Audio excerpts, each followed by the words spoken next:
You hear me?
Just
me, just me.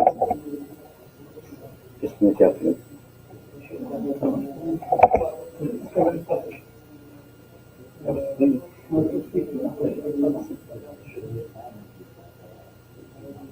So, good morning, everyone. Let's get started. Good morning, all, and welcome to our hydrogen solution in bus mobility in islands. My name is Ruben Figueira. I'm from REM, the Regional Agency for Energy and Environment of Autonomous Region of Madeira, a partner at the Sea Fuel project, and I will be your host today. So, before we get started, let me remind you all that this session is being recorded. We are live to Facebook and YouTube, and also would like to give a warm welcome to our Sea Fuel partners who were able to join us today here at our island.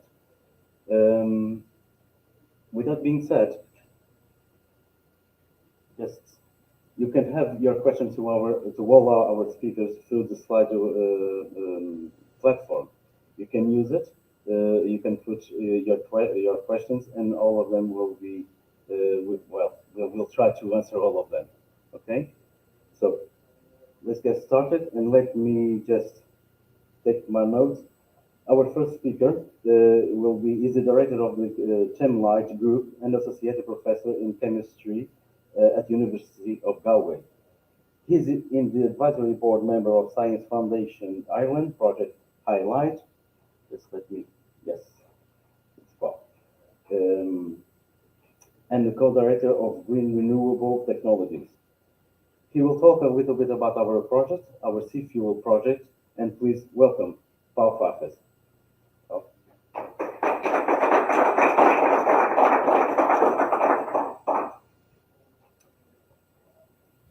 Thank you, Robin, for the kind introduction and for all of you to come here today and hear about the project and also about what is it that we are aiming to achieve as part of CFuel. So I will give you a little bit of an introduction about what CFuel is, what we have done since we started, and which are the plans for these last remaining months that we have in the project, and why we are here today talking about hydrogen buses as well. Yes, so CFuel, the kind of full title is a sustainable integration of renewable fuels in local transportation. Okay, so in the project, we have a good number of partners. So we started in 2017 with 10 partners, and across these 5 years, 5, 6 years of life of the project, we have gone from 10 to about 30 partners more or less, each of them in different parts of the supply chain, of different actors of the for Felix. So we have components of academic research, applied research, industry partners that are incorporated to provide different types of solutions and technologies. We have civil society as well, and I will touch why this is important as well for CFuel. We have public organizations, very important because anything that we want to achieve as part of the project needs to be implemented then in the different regions. So without the support of the regional and local organizations, that's pretty much impossible. And we have also the participation of non-profit organizations across all the Atlantic area. Okay, so CFuel is an Interreg Atlantic area project, and the next speaker is going to talk about the program per se. But this means that our work and our impact has to be across the different regions of the Atlantic coast. Okay, so that's why our partners span from Portugal, Spain, Ireland, and the UK. We don't have any partner from France, but we will be working on that still. Okay? And the main objectives of the project are divided in three main sections. Okay, so we have the first one, that is our technical demonstration. The second one, that is the economic. And the third one is the policy and societal impact that we will achieve as part of the project. Okay, so just going straight into the technical part and what we have, what we were planning at the beginning, what we have now, and what we plan to get in the near future, is that we were aiming at developing these zero emission transportation in islands because we believe that islands are perfect settings. They have excellent access to renewable energy. And in our project, our focus was very much on the island of Tenerife in the Canary Islands. The main reason is that our partner in the Canary Islands is a technology center, a renewable energy technology center, that already had over 50 megawatts of installed renewable energy capacity in the form of solar and wind farms across the island of Tenerife, including about 14, 15 megawatts in their own installation. Also, the installation is just next to the sea, and all the water that we are consuming in the installation, in the institute, is produced using a small desalination plant that, of course, is powered by the renewable energy. Okay, so this was kind of the perfect setting for us to showcase that we can actually couple already existing desalination plant renewable energy installations with production of green hydrogen to use them for mobility applications. Okay, so the desalination plant was there, and our main job as part of CFuel was the incorporation of a hydrogen refilling station. We started small. We wanted to tackle basically mobility of small cars and vans, in particular on the technical crew of the installation. Okay, so as part of the work of the local partner, they were in charge of the maintenance of the different solar and wind farms on the island. Some of them are uphill, so it's similar to Madeira with this kind of not very flat terrain. So electric vans, electric vehicles for those applications were very, very complicated. And we tackled as well these like small case mobility at the beginning of the project. Okay, so that's a scheme of what we have as part of the hydrogen utilization, where you see the coupling of solar and wind farms in the local area, the production of this hydrogen refueling station, and the use for the vans that we have as part of the project. I'll show you a couple of photos of each of the components in. And so as part of the installation, what we were aiming at is to have a solution that was all containerized. Okay, so basically we have a solution that you just go, put it in a place, you put water, you put electricity, and you get hydrogen. Yeah? So that's kind of a unique installation where you have the water purification that you require for the operation of the electrolyzer, which is the core component for the production of hydrogen. You have the electrolyzer, you have the compressors, you have the storage, and you have the dispensing. Okay, so everything is in this container. And if you're interested in learning more about the different components, we have also this virtual tour of the facility in our website of the project, where you can click at the different parts of the container and learn about how this works and how this doesn't work. Okay, so that's actually at the back, the photo of the real hydrogen refueling station and the installation of heater. The installation was built by our partner Logan Energy in Scotland, and they were also in charge of basically fabricating vans that can run in hydrogen.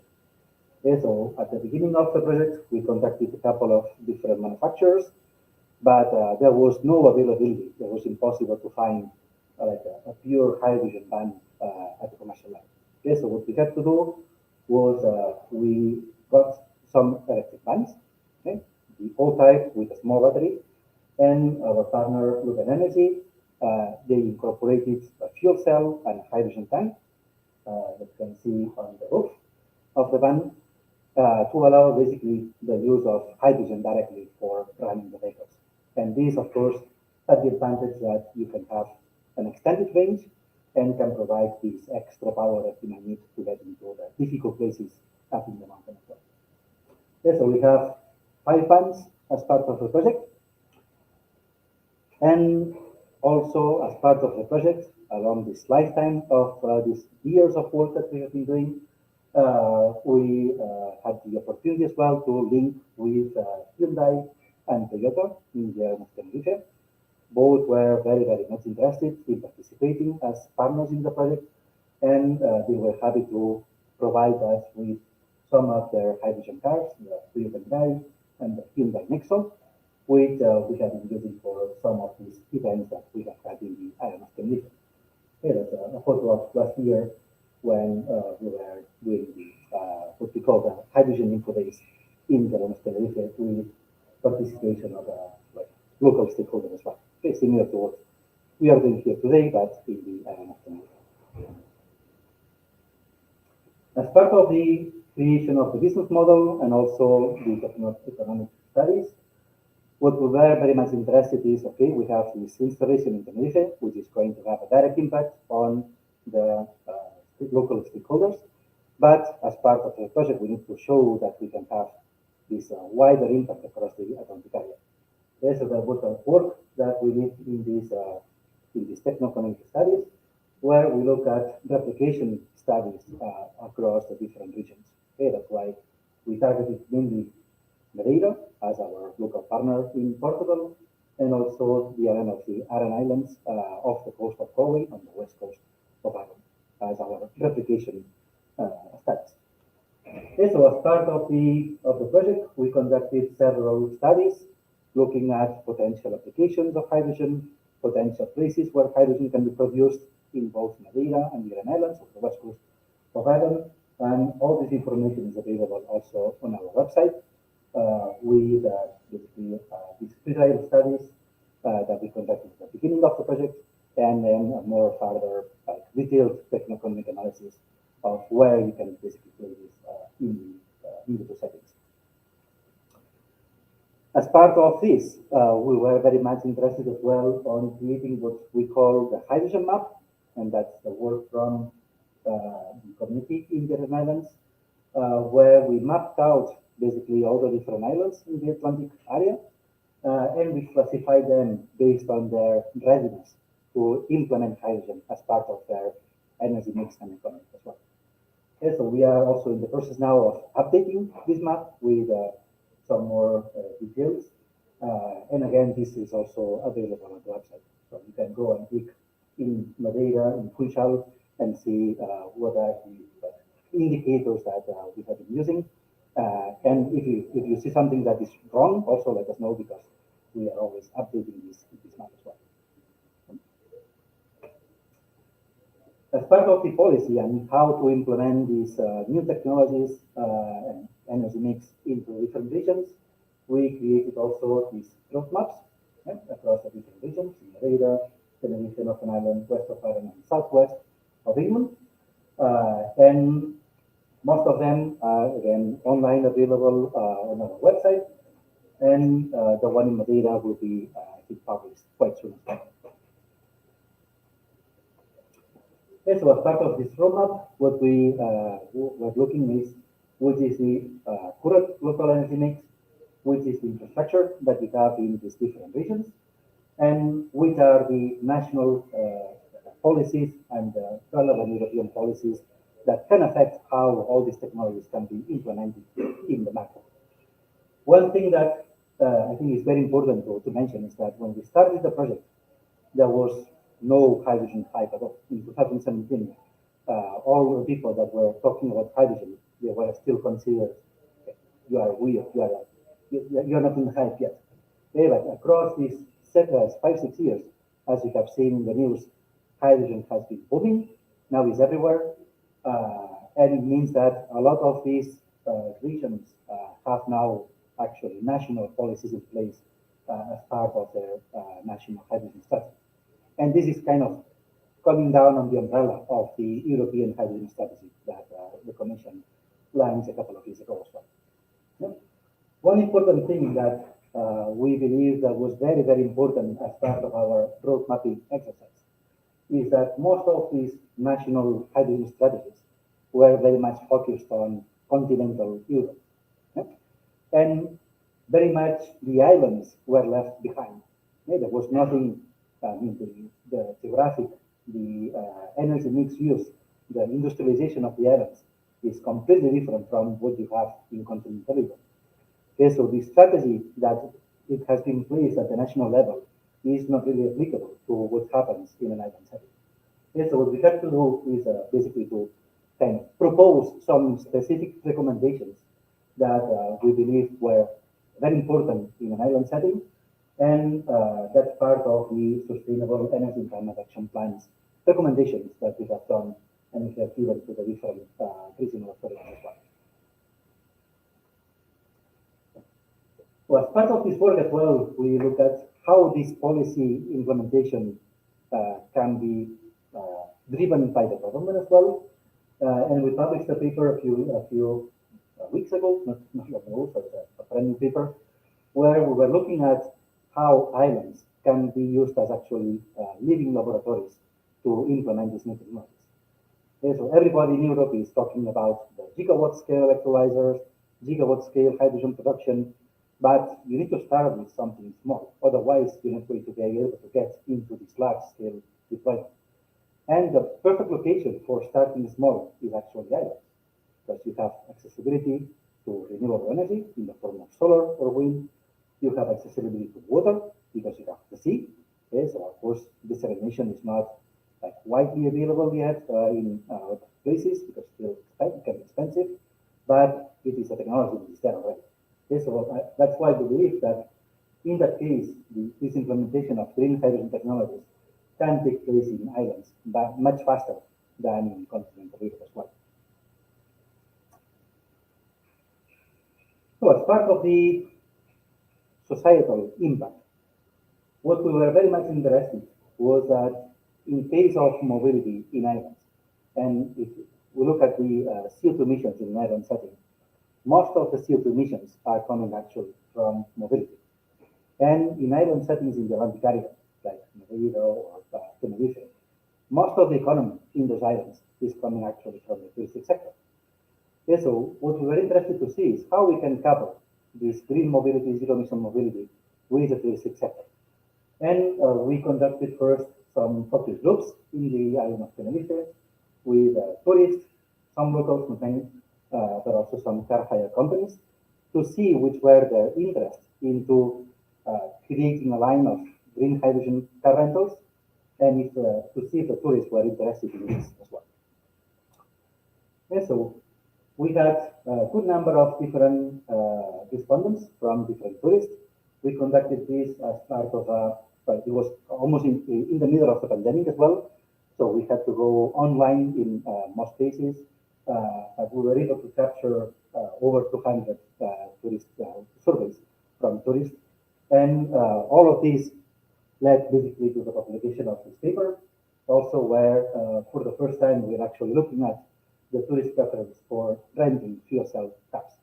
And of course, this is in the island setting of Tenerife, but it's something that can be kind of extrapolated to other areas in the Atlantic area where the touristic sector is also very important. So as part of the work, the next step that we did, but it was kind of cut down a little bit, and I will tell you why in a moment, is that we wanted to make use of our collaboration with Toyota and Hyundai. And as part of the survey work, what we started to do, and we have already now designed a survey, was that we were very interested in seeing how the preferences of tourists change when they can actually test one of those cars. Okay, so we designed a survey where we took a tourist. We had a small, short survey answering questions about hydrogen in general, about rental cars and this. Then we offer them the option of driving the car for 5-10 minutes. And then we do a follow-up survey and see which are the changes in perception as well. Okay, so we did that with a small number of about 15 people at the moment. And we are waiting for the next step to be able to comply to have all the respondents that need a proper survey work done as well. As part of the project, we were very much interested in our communication strategies, and that work was led by the Agency of Energy in Tenerife, now part of ITER as well in Tenerife. And I think that we have done very good work trying to get to people across the Atlantic area, but also linking with other projects at the European landscape.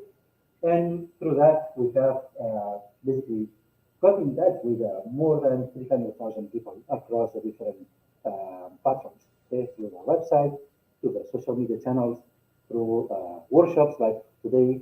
So we have achieved like, a very good, very nice number of people that at least now know what SeaFuel is as well. As part of this link between the tourist sector, we also got an award from the World Responsible Tourism that is part of this decarbonizing the travel and tourism sectors.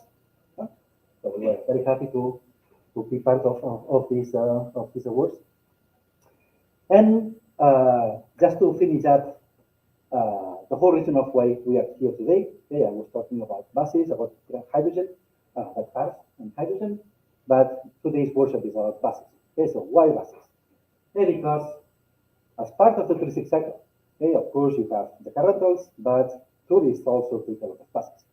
And there is also the direct impact on the local communities of the local mobility using buses. Okay, so we were fortunate enough to be able to have an extension of the project. And as part of this extension, we wanted to see how buses can be affected as part of this change to zero mobility in Ireland. And all this kind of came down to one of the techno-economic analyses that we did as part of our work in Tenerife, where we saw that, of course, there is a lot of renewable energy penetration in the island.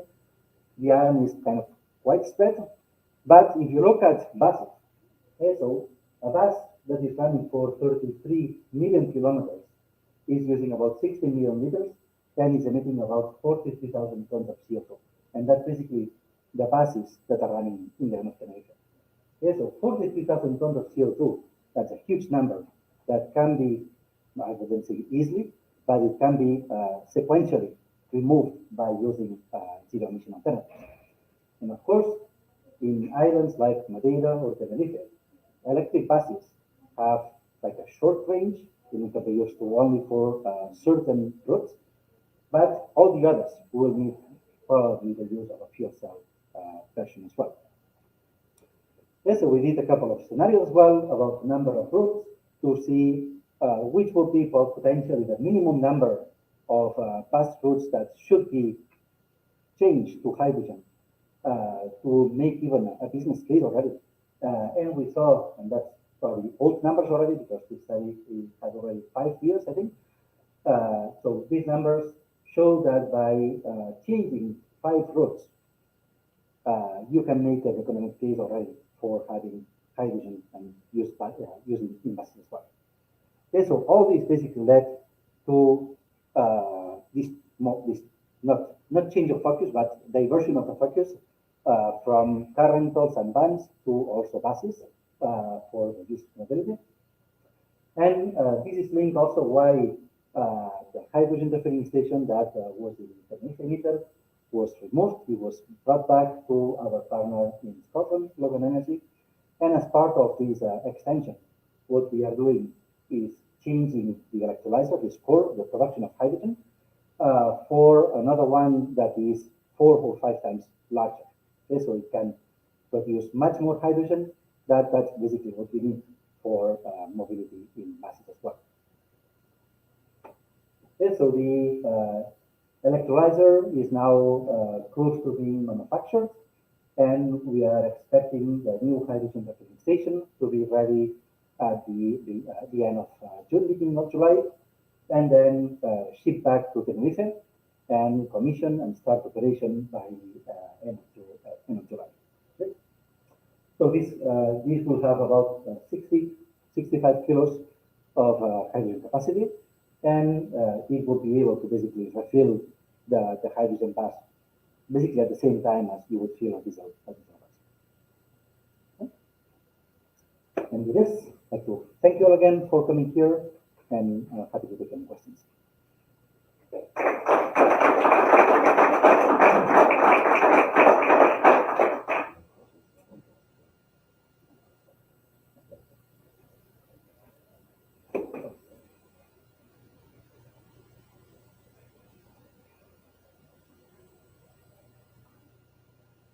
So our next speaker, as Paul was saying, for this kind of projects, we also need a co-financing program that can support us to do this.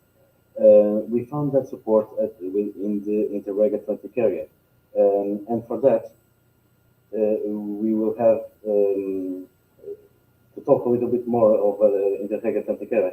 I invite Sandra Tavares da Silva to speak a little bit more. Sandra is Associate Professor at Faculdade de Economia da Universidade do Porto and research at CEP-UP.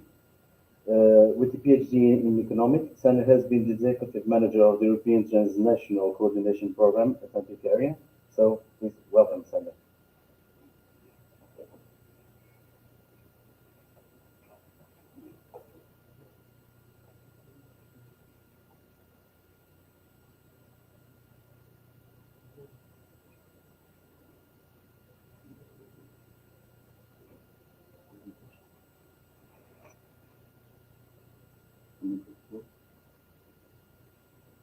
I just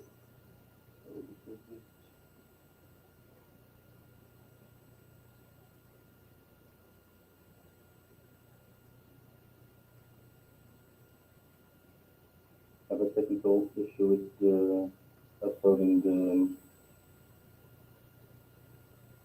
presentation, but will be in about a minute.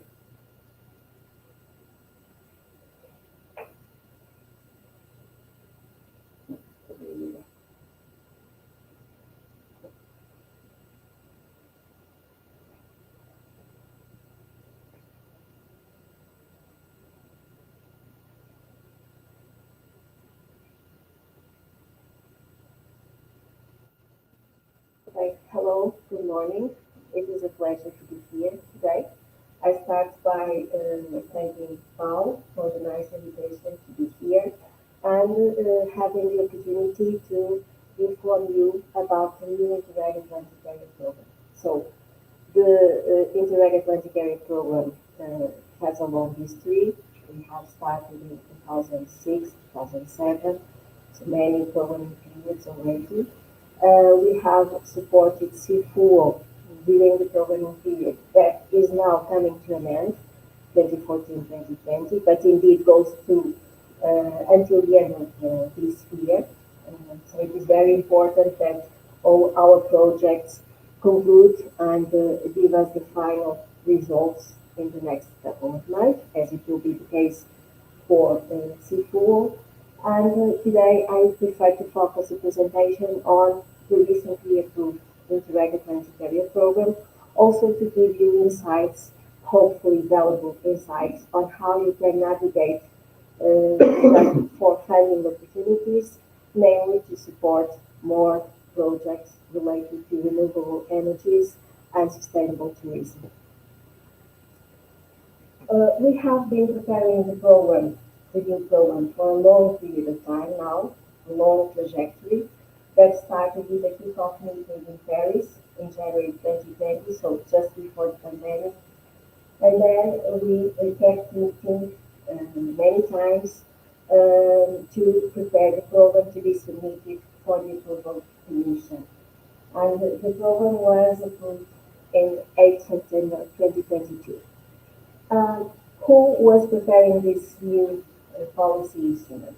The member states that are in the program, of course, the managing authority, the joint secretariat, the commission was also there as an observer. We also had the contribution of an external consultant. What was our main goal from the beginning? Try to introduce incremental innovation. So we don't have a totally radical new program. We have a new incremental program. And this was quite important from the beginning. The construction of the new program was, of course, based on the Interreg regulation for the new programming period, the basic starting point. Then we had to construct the narrative for the new program, what we mean here, construct intervention logic, what we want to do, what we want to target. Make the territorial analysis, what are the regions that are part of the new program. We have also pursued the screening for strategic environmental assessment, which is mandatory for all programs. And we have done a public consultation with an interesting feedback that was also taken into consideration when drafting the new program. I'm sure that all of you know a little bit about the program, and you know that it is a policy instrument that is within the Commission policy of the European Commission, and so the main mission is to try to promote balance between our regions in several dimensions: economic, social, and territorial.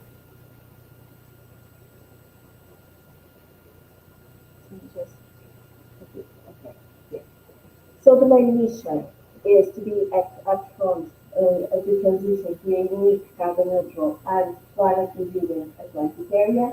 And as I was saying, the main purpose is to bring prosperity to the population of the Atlantic regions, to be a small contribution for that objective. And we can only do that if we bring together stakeholders.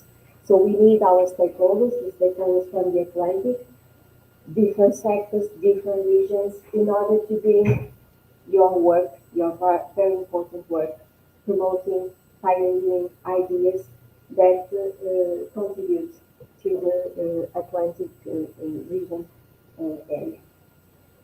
We are anchored on several EU policy initiatives to start the European Blue Growth Strategy. As you know, the program has a very important characteristic which is related to the marine and maritime dimension. We also are focusing on the European New Green Deal, the Territorial Agenda 2030, very important to see Basin that has the main framework for the program, which is the Atlantic strategy.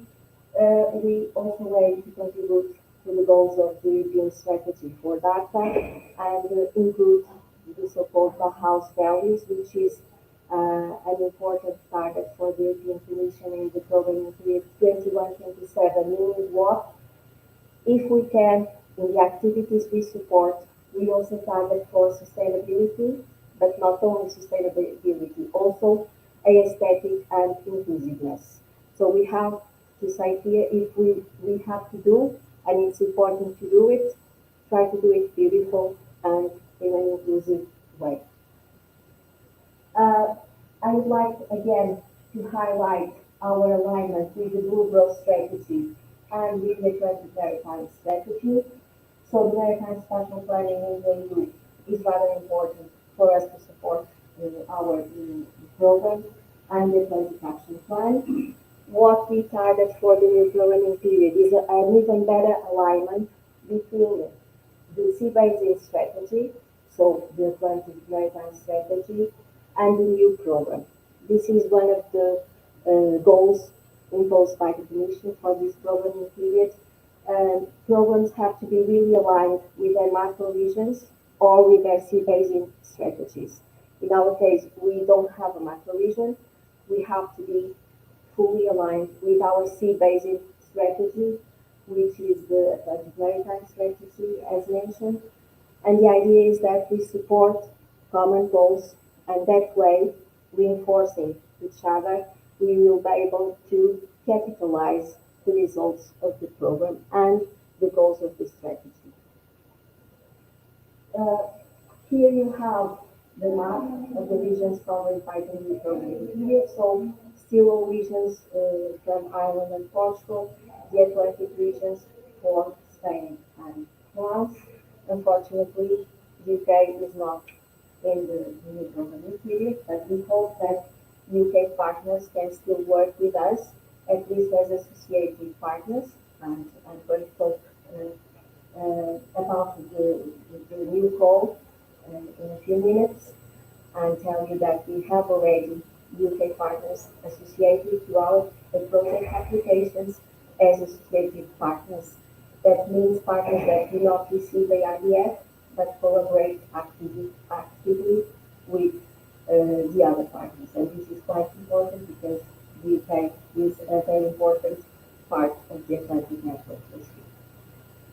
I'm not going to read the list of the regions, just highlight the new ones, so Nouvelle Aquitaine in France, and then La Rioja and Andalusia in Spain.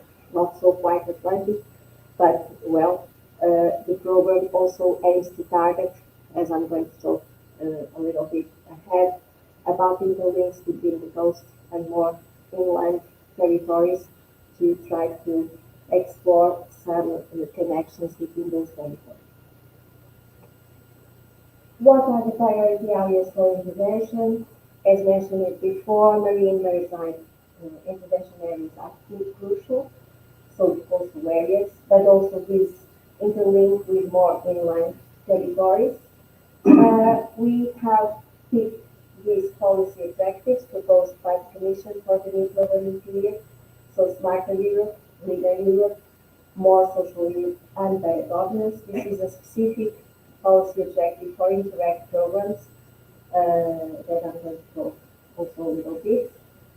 Based on these policy objectives, as mentioned before, we intend for this new programming period to promote embeddedness, meaning the interaction between our program, other Interact programs, and even mainstream programs. Mainstream programs have an advantage compared to us. They have much more interesting budgets. And so it would be interesting to combine the approach of transnational programs or cross-border with more potentiality in terms of budget. Let's see if this is a reality in the 21-27. Working on this embeddedness, which is a very important orientation for the Commission, would allow us to even explore further the network of our cluster stakeholders. The program is based on these four priorities. So blue innovation and competitiveness, targeting for a smarter Europe, blue environment, a greener low carbon Europe, blue sustainable social tourism and culture. So the target here is more focused on inclusiveness and sustainability.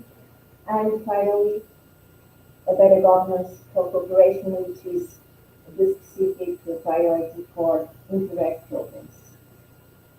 The way we have defined our priorities allows us to be quite well aligned, as mentioned before, with the Atlantic Action Plan and its core pillars, which are also here described. For example, we do not support large infrastructures, as most of you know, just works and small infrastructures. But even so, we have interesting connections with Power One related to ports. Why? Because we have projects that work to improve the green sustainable ports, creating networks of ports, sharing experiences, and this way we are also feeding Power One. We are going to target digitization and some training experiences, so also targeting Firewall 2.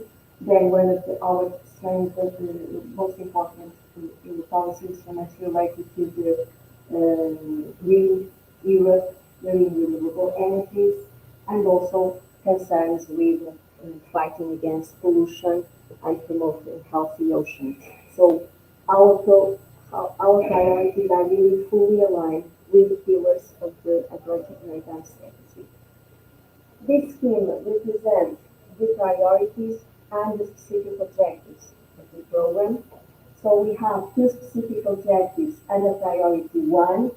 The first is related with the promotion of research and innovation and the uptake of advanced technologies. The second concerns digitization, targeting citizens, companies, and public administrations. Then priority two, blue-green environment, which the priority that has more budget in relative terms and also more specific objectives. So the first is related to the promotion of energy efficiency and reduction of greenhouse gas emissions. Then we have another one that aims to promote climate change and the prevention of risk disasters. The third specific objective here is related with circular and resource efficient economy. And finally, the last specific objective under this priority is focusing on the protection and preservation of nature and biodiversity. The priority three has only one specific object, very focused on the role of culture and sustainable tourism. And finally, priority four aims at enhancing the institutional capacity within the Atlantic regions, meaning enhancing the capacity of public authorities, primarily those responsible for managing our territories, and include the most relevant stakeholders in a way that we can further strengthen the impact of the program. So this is a very specific priority. In the 1420, we have supported 71 projects. One of these projects is C4, that Paul presented before. But I would like to mention the relevance of this project for our program. It is very rewarding to see that the budget that is, comes from all the taxes of the European citizens is allocated to very important and ambitious projects. C4 is under our current priority two, resource efficiency, and as Paul also mentioned, it benefits from an extension in our last call, the third call, that took place in 2022. And the main goal is to capitalize and add activities to projects. C4 is running since 2017, so for a long period of time, and it covers more than 3 million ARTF, almost 5 million budget, which is important. And I think one of the uh, sentences you have in your website about the mission of the project related with supporting the production of green hydrogen um, as an alternative for remote and Atlantic regions. And this is quite important as we have seen from Paul's presentation because these regions have specificities that really demands looking at those territories with a different lens. We are now in Funchal, Madeira, which can be seen as an open, a small open economy, highly dependent on tourism. If it is tourism-led growth or if it is growth-led tourism, it doesn't matter. We can study it from a theoretical perspective, but indeed we for sure have here double causality. What is a fact is that tourism is an important pillar for the growth of the region, and we have to do all we can to make tourism sustainable and keep fueling the economic growth for the benefit of the populations that live in these kind of territories. The ultra-peripheral regions are targeted by the Commission and will be targeted in this new programming period. So this is an area that is really relevant for the 21-27. Keep focusing on the importance of sustainable tourism. And indeed, resource efficiency, as seen before with the priorities of the program, is one of our main goals for the 21-27. We go from this resource efficiency, the priority number 2 in the current programming period, to this blue environment, also priority 2 in the 21-27 new program. And of course, promoting green hydrogen is fundamental for this programming period for all the uses it can have. And you are the experts on this matter, so I will read for you the discussion on this. But indeed, one of the important ideas can be this empowerment of renewables, mainly for local communities. I have here now a set of slides that I'm not going to read, nothing like that. It would be very boring. Just for you to see that these are the guidelines that are in our approved program for each specific objective. So if you are interested with the new program, with the new approved program is in our website, and you can go there and check precisely what kind of actions and expected results, so this is quite important, we would like our supported projects to attend. We have the blue innovation and competitiveness as mentioned, and priority 2 is blue and green environment, more related to what projects SC4 has been doing. So I have just to highlight this here. We are going to keep supporting common strategies to reduce greenhouse gas emissions.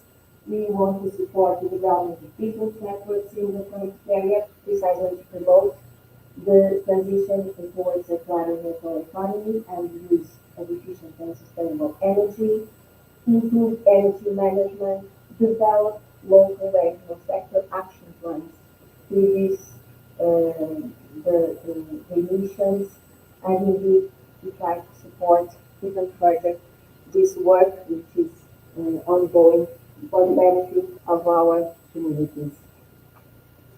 So you can then, if you are interested, check our program to see the kind of actions and expected results we would like our projects to attend in this programming period. For priority 3, related to tourism, the importance of long-term sustainable tourism, the adaptation of traditional tourism mobility to a sustainable mobility. Okay, this is what CIFRO is been doing after all, and keeps doing, so I would like to highlight this point. The budget. Unfortunately, the budget for the new programming period is smaller because UK left, so this is the expected result in terms of budget. So we have 150.8 million euros. The highest share is decided for priority two, blue and green environment, 78.4 million euros. Of course, this is the total budget. Then we have the EARDF, and the co-financing rate is 75%. So ARDF corresponds to 75% of the budget for each project. The governance of the program. We have several bodies. We have the monitoring committee, and the monitoring committee is the program decision body. It is the monitoring committee that, for example, decides the projects applications that are approved. Okay. Each country involved in the program is of course represented in the monitoring committee, and each country has a vote in any kind of decisions. The managing authority is responsible for managing and implementing the program on behalf of the member states. CCDR North is the managing authority for the program since 2007, and it will continue this role in the 21-27. Then we have the joint secretariat. Each project has two project managers, one for the financial part and one for the physical part. The JS provides information to the beneficiaries, analyzes the project applications, supports partners, and assists all the other bodies of the program. The audit authority verifies the proper functioning of the program. In our case, the audit authority is Inspeção Geral de Finanças, located in Lisbon. It is totally independent from all the other bodies, and it is supported by a group of auditors. This group of auditors has a representative of each member state. In the new programming period, we have a new body, which is the accounting function. Previously, it was a certifying authority. I'm not going into the details, but this is important for us.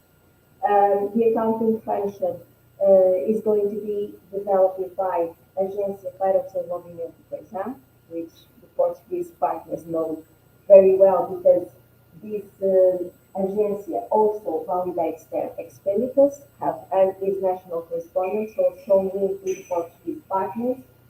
And agency is also the payment entity.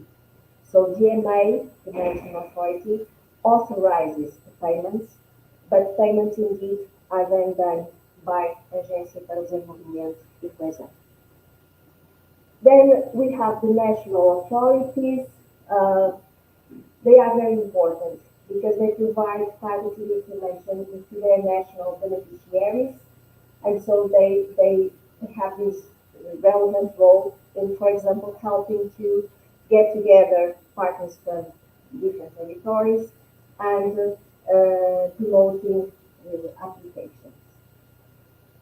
Well, in this programming period, there is a change in the national correspondent for France because previously it was importing entities paid Lalois, and now it is developed 10. For Ireland, the same national correspondent, Northern and Western Regional Assembly. Portugal, Agência para o Desenvolvimento do Coesão, and Spain is still the Hacienda. Going to the funding opportunities. The first scope of projects was targeted on thematic priorities. So ISO 1, the priority that I mentioned, it was specific for Interreg, was not under this scope. The program has received 62 applications, asking for 163 billion euros in terms of ARDF. Okay?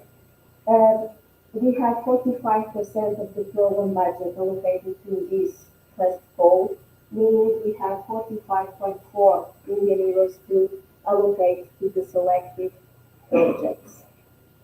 Anyway, if the monitoring committee decides, as it is written in the terms of reference of this call, the budget allocated to the call can change.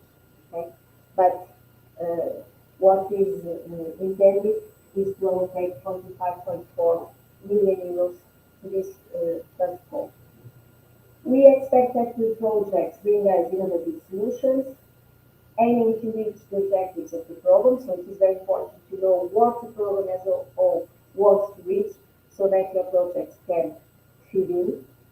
And of course, the approaches can be new, even experimental. It is important to highlight this for future opportunities. We are strictly for supporting new methods, pilot actions, experimental options, if they have this transnational dimension. Okay? The Joint Secretariat is currently analyzing the applications, the 62 applications. Then it is proposed a technical assessment to the monitoring committee, which is foreseen to be done recent in a short period of time, so end of May, beginning of June. And then the monitoring committee will have time, some weeks, to analyze the technical assessment and make decisions. It is foreseen that the approval decision is done by the end of June 2023. So it is expected that by the end of the next month, we will be announcing the first project supported by the new integrated planetary program. These projects must demonstrate high international cooperation. They have to have consortiums with partners from the 4 member states. So since UK is not with us anymore, and we just have 4 member states, it is mandatory to have at least one partner in each of the member states. Okay, but it's not just about having partners from the 4 member states and that's it. You have to show with the project that the expected results will really have an international impact, being able to bring these innovative solutions to be applied regionally or locally. Partners must then have to work to also deliver, disseminate, and roll out the results of their project. Paul talked about one of the work packages, which has to do with communication. This is very important for the European Commission to make citizens aware of the supporting opportunities being done by their own taxes. And so this is really important to highlight. We also favor partnerships that adopt a quadruple helix approach. So involving civil society with public, private, and research actors. So projects should think about this when they are being prepared. And of course, we aim in projects to target joint solutions to benefit the region. Future call. It is foreseen another call for the end of 2023, but it is not yet approved by the monitoring committee. So this is just a plan for now. This future call will be dedicated to ISO 1, Priority 4. Priority 4 has a small amount of budget, and the idea is to support 1 or 2 large projects that can really show a way to promote the impact of the program itself. For example, by identifying reference projects in fields as sustainable blue economy or blue environment, and bringing this capitalization perspective to the program in a more even strong way. Meaning what? Meaning that we want our projects to be further capitalized, and that best projects are used to construct an approach in terms of governance that can make this even stronger in the future, not only 21, 27, but even after 2030. And that's it from my side. So I will be very glad to answer your questions if you have them. Or I don't know.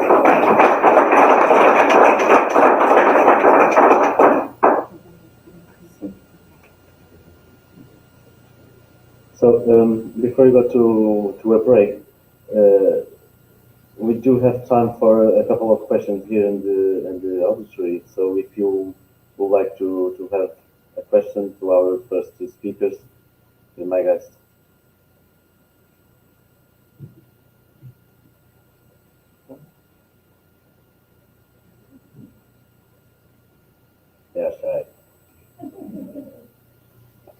Hold up and put the camera so who's online can see you all.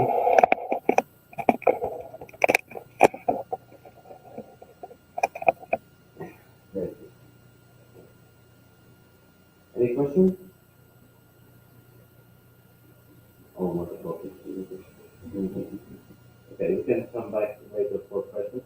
So we're gonna have a coffee break right now. And we will be back at 11 o'clock with our online presentations from KTN Bus and EMT Palma.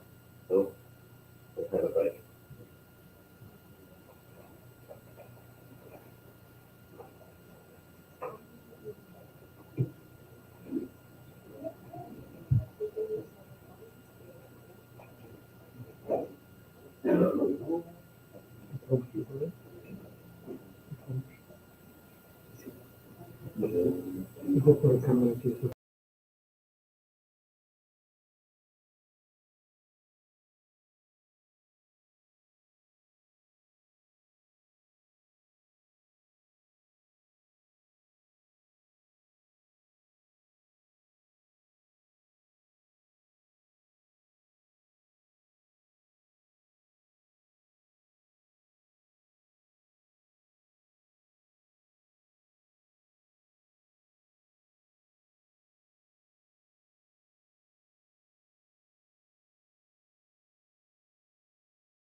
Sem muito ecrã.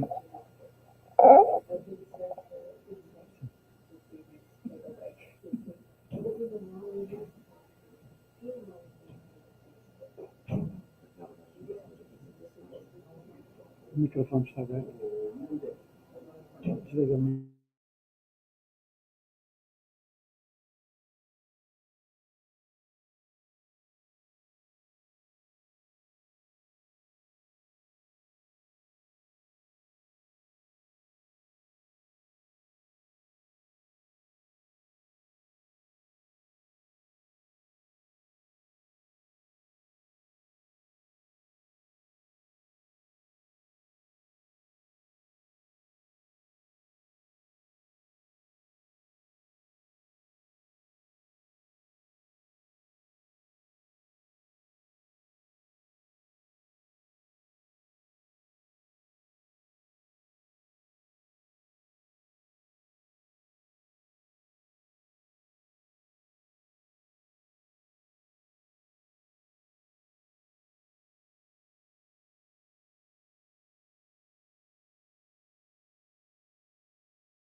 Ruben?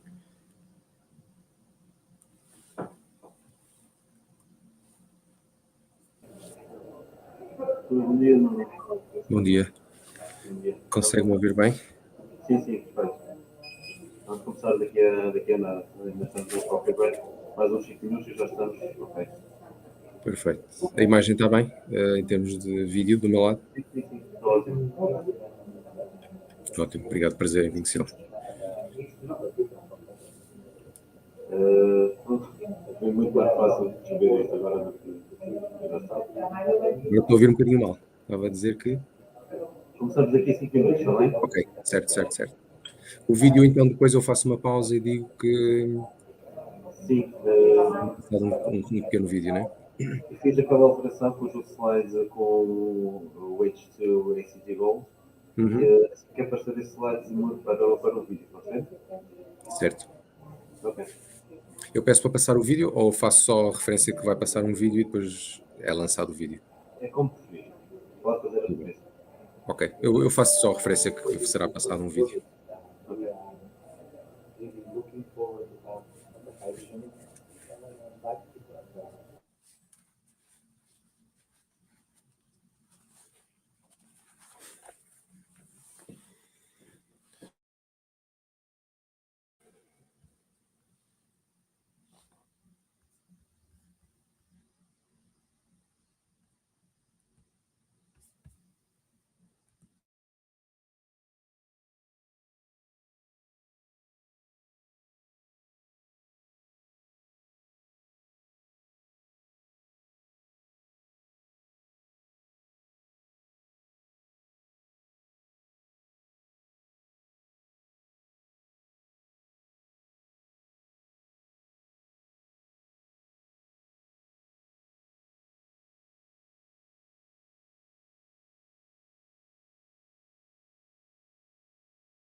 place, form of place, to really what is the very idea to the because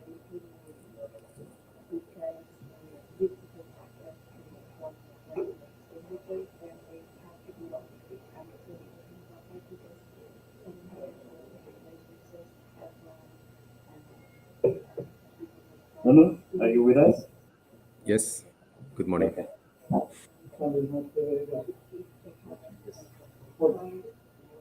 Next one.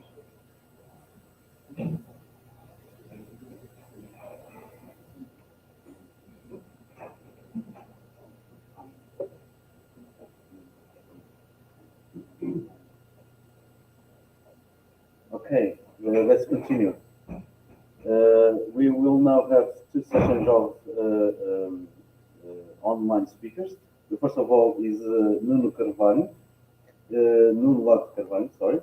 Nuno has a degree in engineering working in the automotive industry since 2003. After 10 years of international experience in France, he returns to embrace the position of Chief Executive Officer at Caetano Bus and also as an administrator of Caetano Bus UK. Please welcome Nuno Carvalho. Nuno, the floor is Thank you very much. First of all, thanks for the invitation and apologize for not being able to travel and to be with you today. But it's a pleasure and it's an honor for Caetano Bus to be present in an event about hydrogen, special in Portugal. So I will touch the H2 mobility solutions of Caetano Bus, as well as some experience that we are developing in Europe, sharing also the feedback from operations, and also speaking a bit about the challenge of this new technology and what we are doing to overcome these challenges as well. So next slide, please. Yes, so Caetano Bus is the most important manufacturer of bus and coaches in Portugal. We were founded in 1946. We manufacture mainly chassis buses for different applications like city bus, urban buses, tourism, and airport service. Most of our production is to export, mainly Europe for the segment of urban and tourism, and airport service. It's all over the world, as you may know. Cobus is very well successful product in airports everywhere. We have our headquarters in north of Portugal, in Vila Nova de Gaia. The image that you see in the screen is our factory nearby our headquarters as well. And we have then another plant in Ovar, and in UK, Caetano UK as part of the group family, and in Wiesbaden, Caetano Bus in Germany. Cobus, sorry, in Germany. Next slide, please. Yes, so here I'm sharing a bit the shareholder structure. Caetano Bus is started as a very family company today, even though it's kept by has a major shareholder, Salvador Caetano Group. We have an international interface with shareholders and customers. So currently, Toyota Caetano Portugal is a major shareholder of Caetano Bus, together with Mitsui Company, which is a financing and investment company, Japanese based as well. And indirectly, we have as shareholder Toyota Motor Europe. Caetano Bus is the 100% owner of Caetano UK, and together with Daimler in joint venture, we have Cobus, that Caetano Bus is also the major shareholder with 60% of this company. Cobus is mainly for the business on airport. Caetano UK mainly for the National Express business and the value in London. And Caetano Bus from Portugal is leading the sales and after sales all over Europe for the urban city bus. Next slide, please.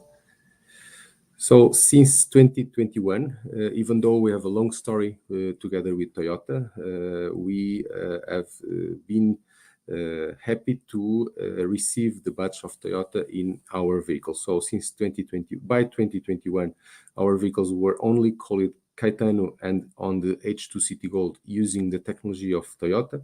But from 2021, Toyota has recognized our quality and the engineering capabilities, and as well the quality of our product, and we receive the good the good sign from a big company like Toyota by allowing us to have the logo in front of our vehicle, so it became a Toyota Caetano H2 City Gold or e-City Gold for the battery electric segment. This is mainly to support our acceleration in urban city buses, to support the market image and recognition of the Toyota technology in our hydrogen bus. But together with Toyota, we have a long history of more than 14 years, not only on bus, but mainly from the light vehicles that we have still production in Portugal for Toyota for another countries. Next slide, please. So here I will present more in detail the H2 City Gold, our electric power, hydrogen powered bus. Basically, we have exactly the same concept in battery electric.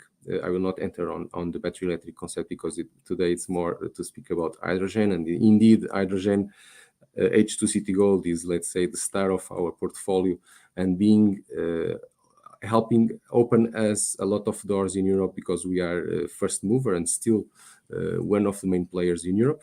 So our vehicle is having exactly the same chassis and body as the battery electric segment. So the big difference is on the rooftop, where we have on the front a small battery pack, in the middle the H2 tanks, and then the air conditioning and the heat pump, and on the back side the small factory, we used to say like that, where we have the fuel cell stack that produce energy based on the hydrogen that is storage on the tanks. With this solution, we can offer to the operators a vehicle that can run easily 500 kilometers with one refilling. So using the 37.5 kilos of hydrogen through the 5 tanks at 350 bars. The refilling time can be normally, if the hydrogen refilling station has cooling system and fast refilling and communication with the bus, we can refill it at less than 10 minutes. We already did it in several stations. The powertrain again is the same as part of chassis as the other battery electric vehicle, so with 180 kilowatt hour Siemens motor, and the small battery pack that we have on the front of 44 kilowatt hour is mainly to support managing the energy that is produced, so accumulate and storage and use the energy for the traction based on the needs. Next slide, please. Here I'm just explaining very briefly how it works. So the hydrogen on the tanks goes to the stack, the fuel cell stack.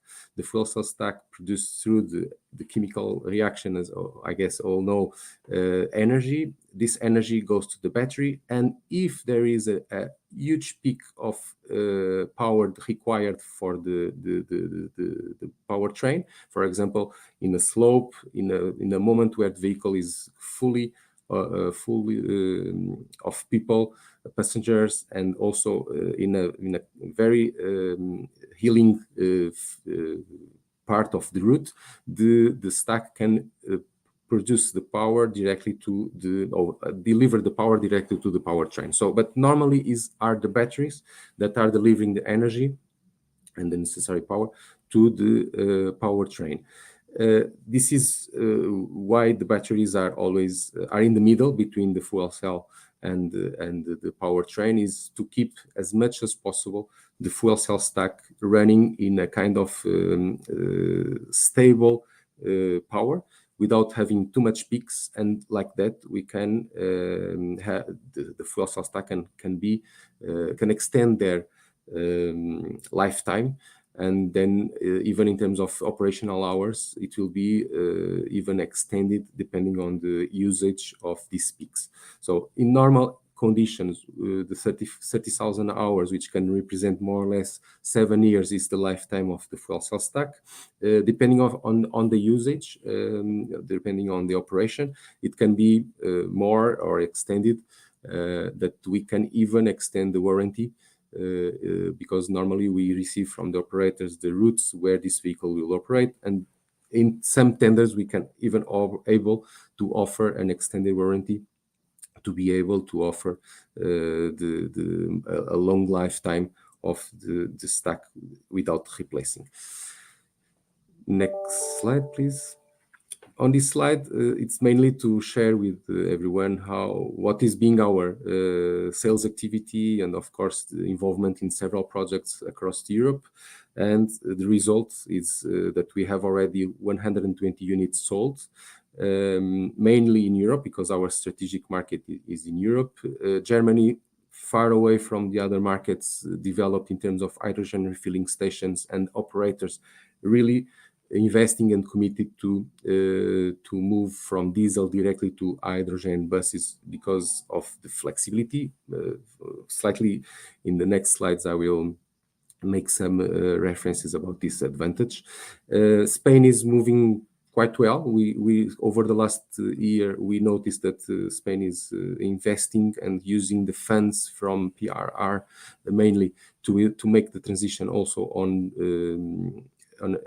hydrogen as well as battery electric, which is being the trend all over the world. Italy just moving with the first units. Portugal, we are very pleased and happy to work with Cascais Próxima in Portugal, that they initiate in 2020 with 2 units. Then recently we have delivered another 2, so they are operating currently 4 units, which is the same as in Germany when everything started was just few units, and then it was ramping up and being seen everywhere, this movement. So Denmark, we have 1 unit that is performing very well in very demanding winter conditions. This started as a test for the operator, but indeed the result of this proof of concept, let's say, it's running very well. It's a unit that was sold. The customer would like to have the experience and having 1 vehicle to start. Next years we will see increasing the fleet, and hopefully together with us in a partnership. We have also 3 units, actually 2 in Saudi Arabia, very extreme conditions, heat weather, and Australia as well, that it was units that we are, so markets that we are not developing, but of course if we have a request from a customer, we will support and we will be happy to deliver our technology to other countries. Next slide, please. Yes, next slide is just a small video to share, to make you feeling a bit of what is the reality of these buses all over Europe.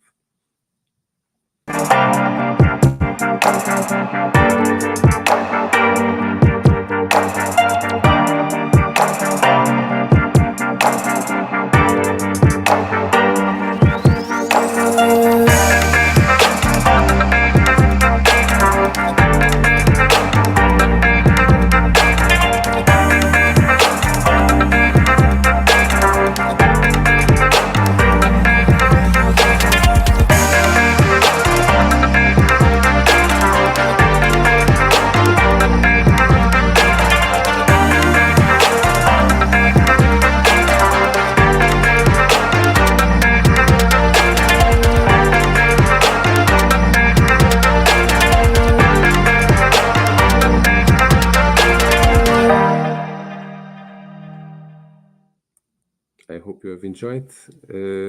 So why we say at the end of this slide, of this video, that more will come. Next slide, please. It's because we have recently reached very good achievements in hydrogen mobility. So in Germany, we have just signed, and early this year, biggest frame agreement ever in Europe with Deutsche Bahn to deliver 120 units by 2026. Out of these 120 units, we have already received orders for 23. The rest, it will be the delivery plan. It will be decided and scheduled over the coming years. In Spain, we become the market leader. So big operators like TMB in Barcelona, Alsa, Avanza, Canarias, and EMT Madrid are our customers. We have in Half of these customers already units delivered. We will deliver to Canarias this month, and in Madrid end of this year, or most probably early next year. But we are very proud of what we are doing in Spain. The customers are really happy with our vehicle, and we are developing this relationship in Spain. In France, we are part of the top 3 bus OEMs on hydrogen. We have been as well awarded for CATP. CATP is a public central of purchasing that we have signed an agreement by 2026 for delivery and supply of hydrogen buses to the operators in France. And very recently in Strasbourg, we won the tender for 60 units for hydrogen buses to be delivered by 2028. In Italy, we have just won the first tender for Bolzano, and we are in business for more than 20 units that might be delivered between 2024 and 2026. But as of today, we are not yet awarded, but it's really a promising market as well. Next slide, please.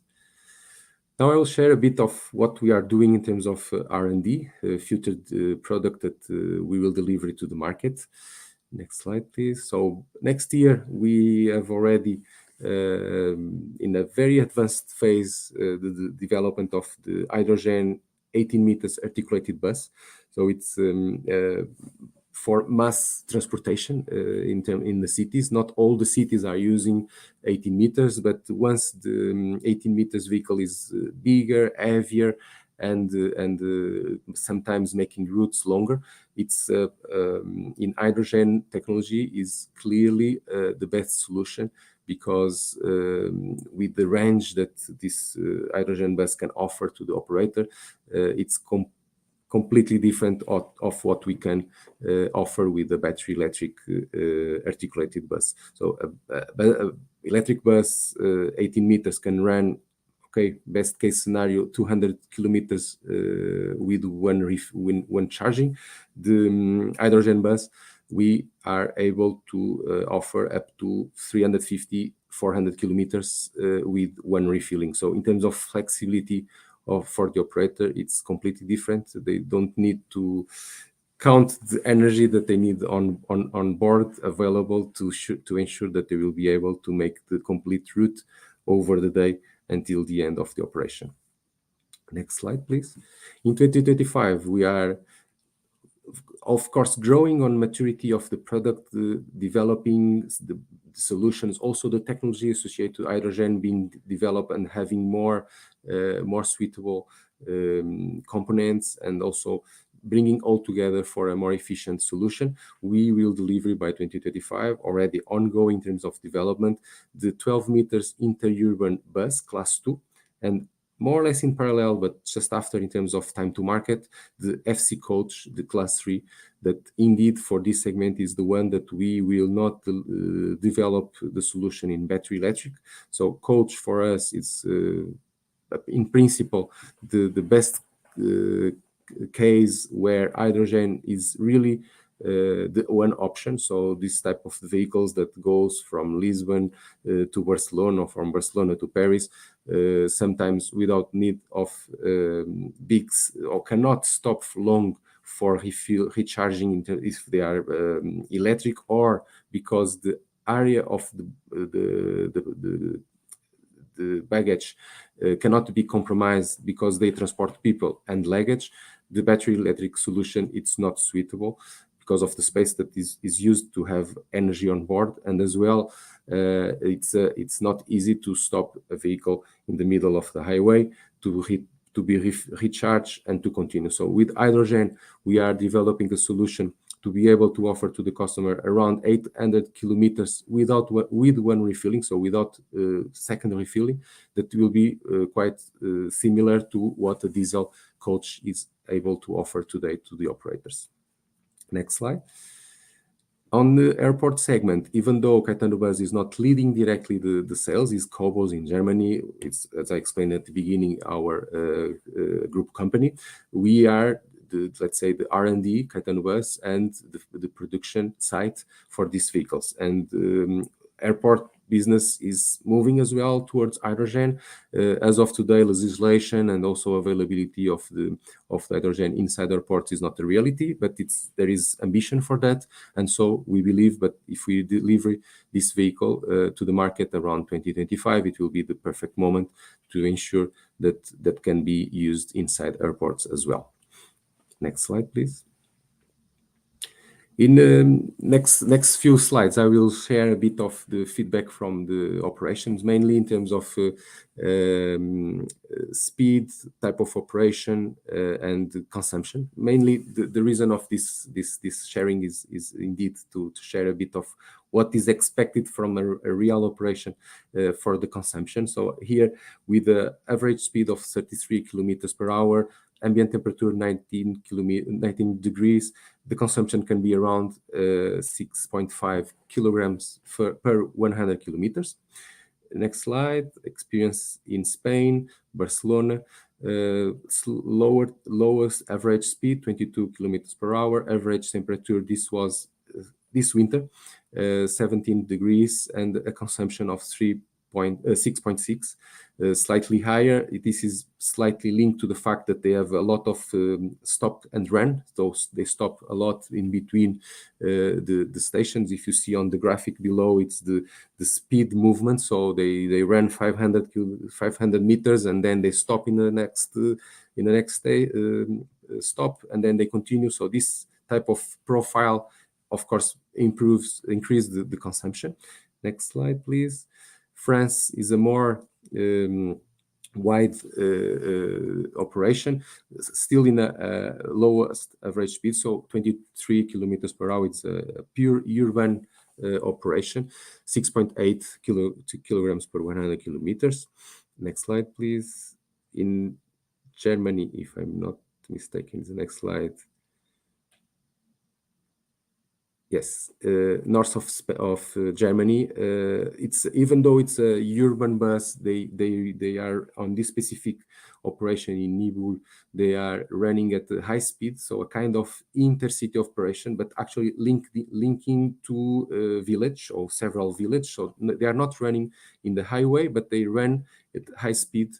And this is a specific operation where we are also sharing that what we see in our vehicle is as higher is the speed, lowest is the consumption, and this is one of the cases that we can see with the more or less the same ambient temperature, so slightly lower, even though so heating is on top of the running consumption. We have consumption below 6 kilograms per 100 kilometers. The last one, if I'm not wrong, yes, it's the slide where the intention is to share a bit of what is indeed the big difference between hydrogen buses and battery electric buses. Both are segments where we, Caetano Bus, we have the product, so we can sell battery electric or hydrogen buses. It's not a problem for us, but we clearly know that there is specific areas where the application of one type of technology is better than the other one. I would say that battery electric and hydrogen buses, they will live together. Not all the operators and not all the operations requires hydrogen bus. However, if you think at long-term view, it's really important to look seriously at hydrogen buses. The main difference is indeed, as I mentioned, is the range. So hydrogen buses can have a biggest range in terms of mileage to run between refuelings. Climate is always impacting a lot when you need to heat the passenger saloon or cool the passenger saloon in hot weather conditions. So in terms of impact, it's exactly the same for the battery electric or hydrogen powered buses. However, once on hydrogen powered buses, you have, or the operator has more autonomy on the vehicle. If the cooling or the heating impacts negatively this mileage, there will be always a margin on hydrogen bus, because if we, in normal conditions, urban bus can run 300, 350 kilometers a day.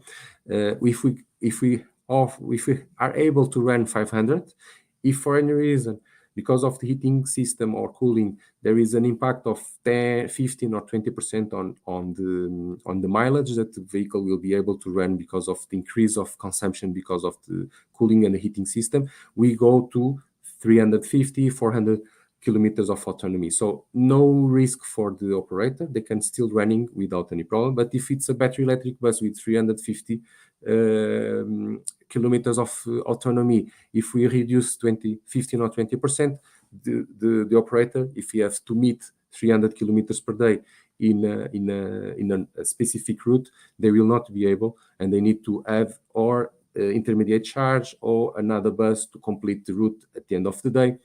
So this makes complicated the life of an operator. Downtime is also an important detail. To refill the hydrogen bus, they can take around 10 minutes. If the station has no cooling, and the communication can be up to 40 minutes.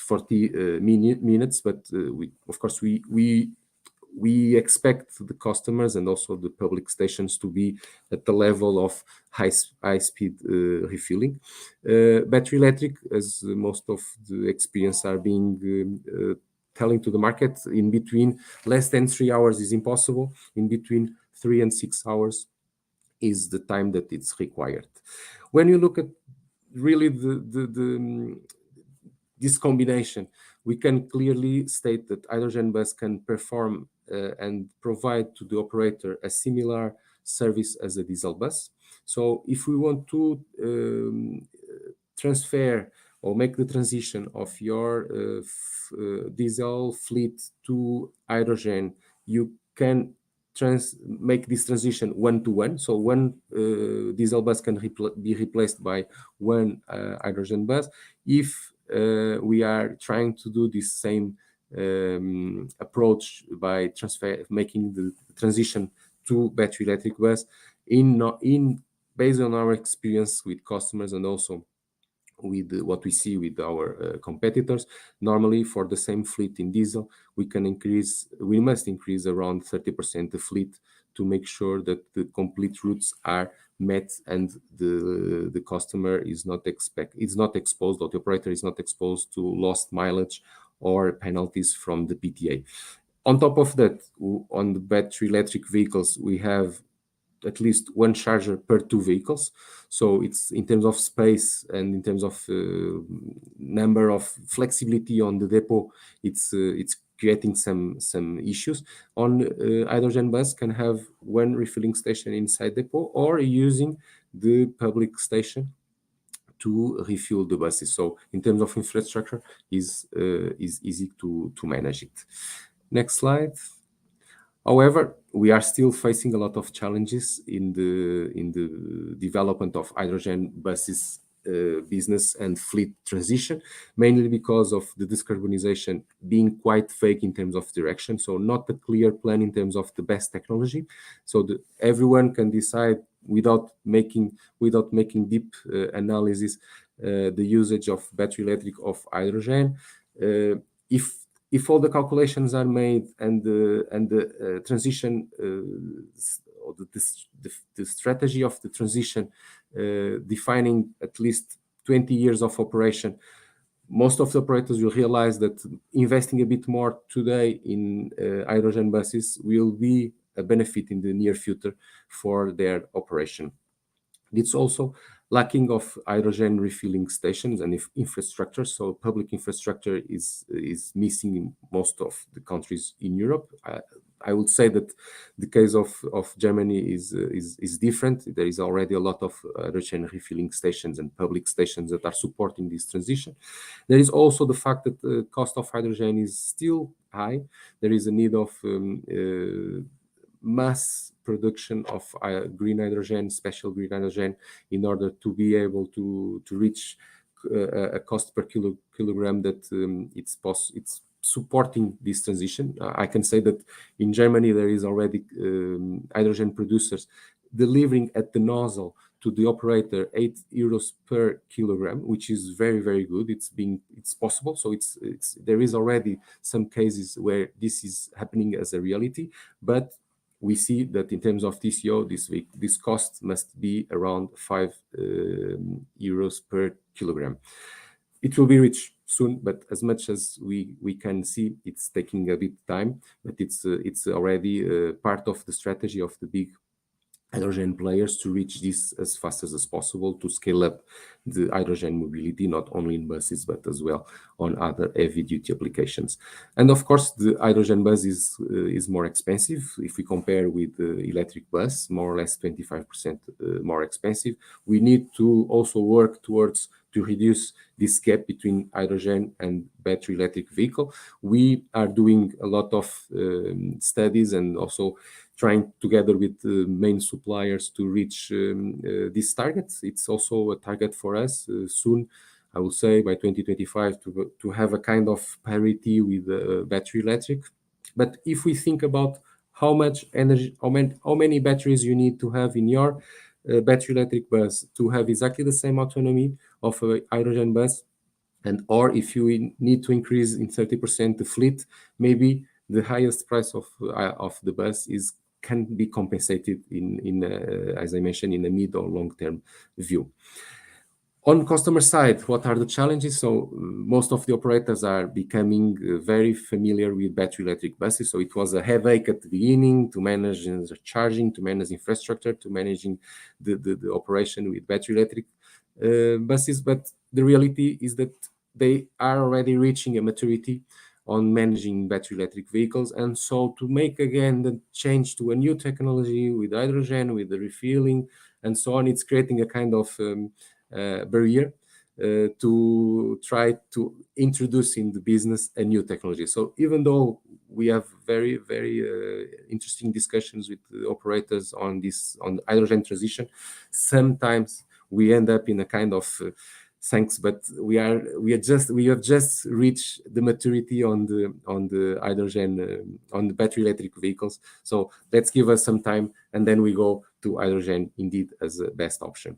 Cost of infrastructure is indeed also a problem. If there is a need to have hydrogen refilling station inside depot, it can be critical, but together with also a lack of legislation for the workshop requirements. Some operators are feeling not comfortable to invest today in some upgrades on the workshop, because after they never know if in the future there will be legislation that change the requirements. So it's very, very important to all the entities that are linked to legislation to freeze this legislation everywhere around hydrogen in order to make also the confidence of everyone. And my last slide, next one, please. What we are doing as Caetano Bus to overcome these challenges, we are putting all together with partners a solution of energy and mobility as a service. So if a customer, an operator wants to move to hydrogen, but they don't know how to design the infrastructure, how to have what they need in terms of production for the fleets that they need, we can, together with partners, offer, let's say, a one-stop shop solution where production, on-site, refilling station, buses, finance, and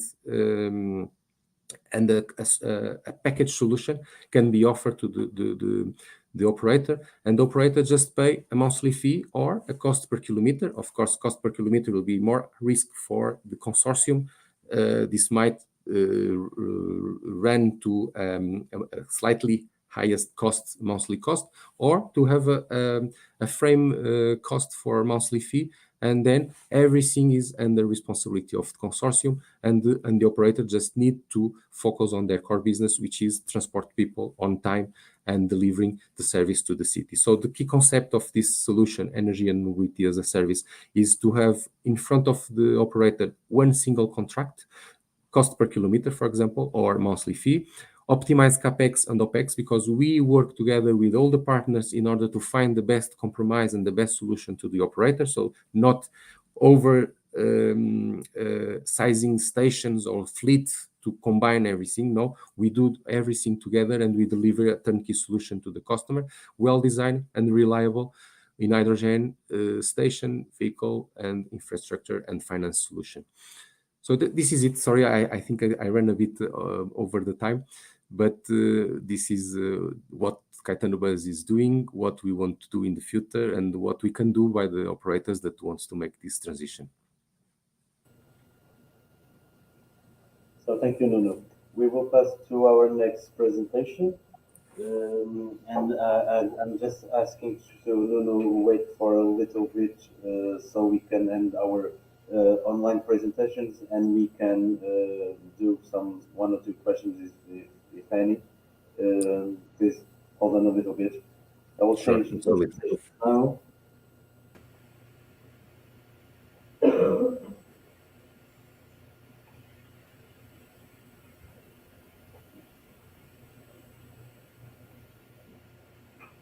Okay. Hi, Matteo. Hi, good morning to everybody. Good morning. So our next presentation it's from AMT Palma, Matteo Marcos, and he owns a degree in economics from the Universidade de Baleares, I think it's correct, and specializes in financial economics. He is also an active partner at Green Island Project. And to know more a little bit about AMT Palma, please let's welcome Matteo. Matteo, the floor is yours. All right, then good morning to everybody. Let me introduce the Green Highland project that we, with another partners, obviously, we are running in the island of Mallorca. The Green Highland project is one of the first, let's say, ecosystems in an island around the hydrogen industry. And we're trying to introduce to the main project, and then we talk a little bit about the experience of the mobility or the bus mobility on hydrogen buses. Next slide.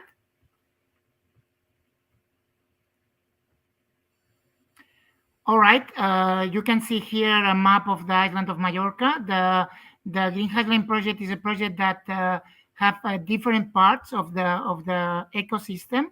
More or less in the center of the island, we have the production plant that is located in Lloseta, where it has been developing an hydrogen plant with a capacity of production of 300 tons per year, with a 2.5 electrolyzer.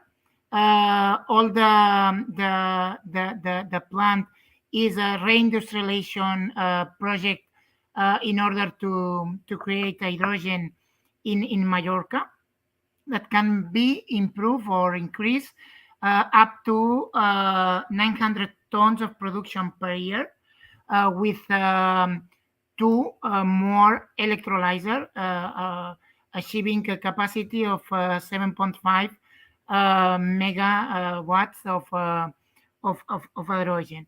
The production plant of Lloseta, it's running the hydrogen from photovoltaic plants, two of them that is located, one of them in Lloseta and another in Petro. And also there a project to build a pipeline of hydrogen from the center of the island to the capital that is close to Palma and the depot of Palma.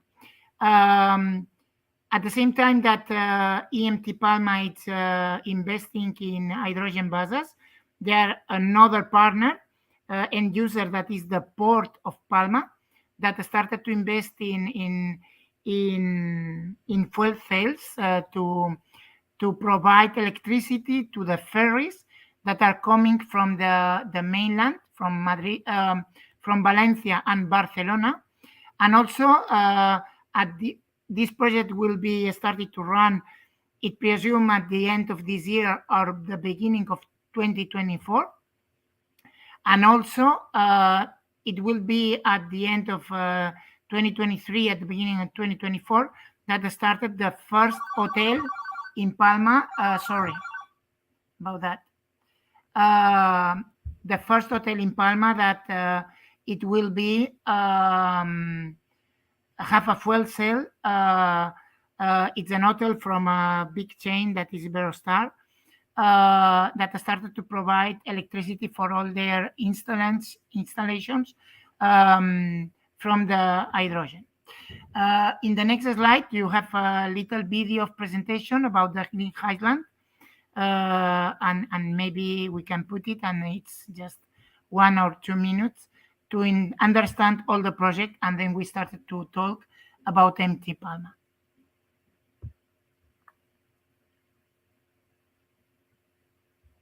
Ruben, can you put the video?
Can you hear me, Mateo?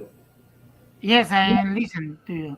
Yes, I don't know if you heard what I was saying, is that we won't be able to share this video at the moment because it's on the YouTube. But by the end of our presentations, I can do it, as Ariane is also a partner at the Green Island project, and we will show it later, okay? All right, don't take care. It's just a video. The first one is from to understand better the to understand better the ecosystem of the island of Mallorca around the hydrogen production, and also the second video is just the video of the fleet, the electric fleet and the hydrogen fleet of Mallorca running around the city. Then it's, well, we can go on, and they are not a problem. That's the first buses that we have received. We have invested in 5 buses that arrived to the island in the middle of February and along the month of March. They are Solaris, are not Caetano. But it's a Solaris buses that is at the end of the presentation you have the main issues of the bus. It's a Poland manufacturer, and also from the tender of the hydrogen buses, also Caetano arrives to apply to our tender, but as they have win the tender of Barcelona, I think that Solaris will be have more pressure to win the second tender that appears on Spain in the island of Mallorca. We can go on. In the Green Highland, you can see the different partners that are involved. The main partners that started the production of hydrogen in the island is Enagás and Acciona. Enagás in the part of the production of the hydrogen, and Acciona in the part of the photovoltaic plants. Also, Redexis is the distributor of the gas, the natural gas in all over the island. Then is the principal actor to build the pipeline of hydrogen that will be ready at the beginning of next year, I presume. Calvera is one of the installators that has main concern about the plant of Lloseta, and also the infrastructure of tube trails to distribute the hydrogen in all over the island. And also the other partners as EMT as final users, and some kind of universities and hydrogen partners, even the University of Galway that you have also in Madeira today. Then we can go further on. That's high energy. Well, the other one slide, the previous one, is other of the partners that you can see here, the University of Galway or University of Laguna, and also High Cologne or High Energy, that I think that is people that are also involved in the Seafuel project in some kind of way. And as this Green Highland project, we apply in 2019, I think, to a unit. We can go to the next slide, Ruben, sorry. We apply to innovative collaction from Horizonte 2020, and in competitive, let's say, applies to other islands in the Mediterranean, basically, another project around Europe. At the end of the tender, the Green Highland project of Mallorca will be winner, and now it's in the terms of the commission, a highlight project from an island, and we have some followers that also, one of them is Madeira, also is Tenerife, but at the same time we have Greek island, or also Morocco island, and so on, that it will be followers of this project that is highlight and demonstrative project that is possible to build an ecosystem of hydrogen around the island of Mallorca.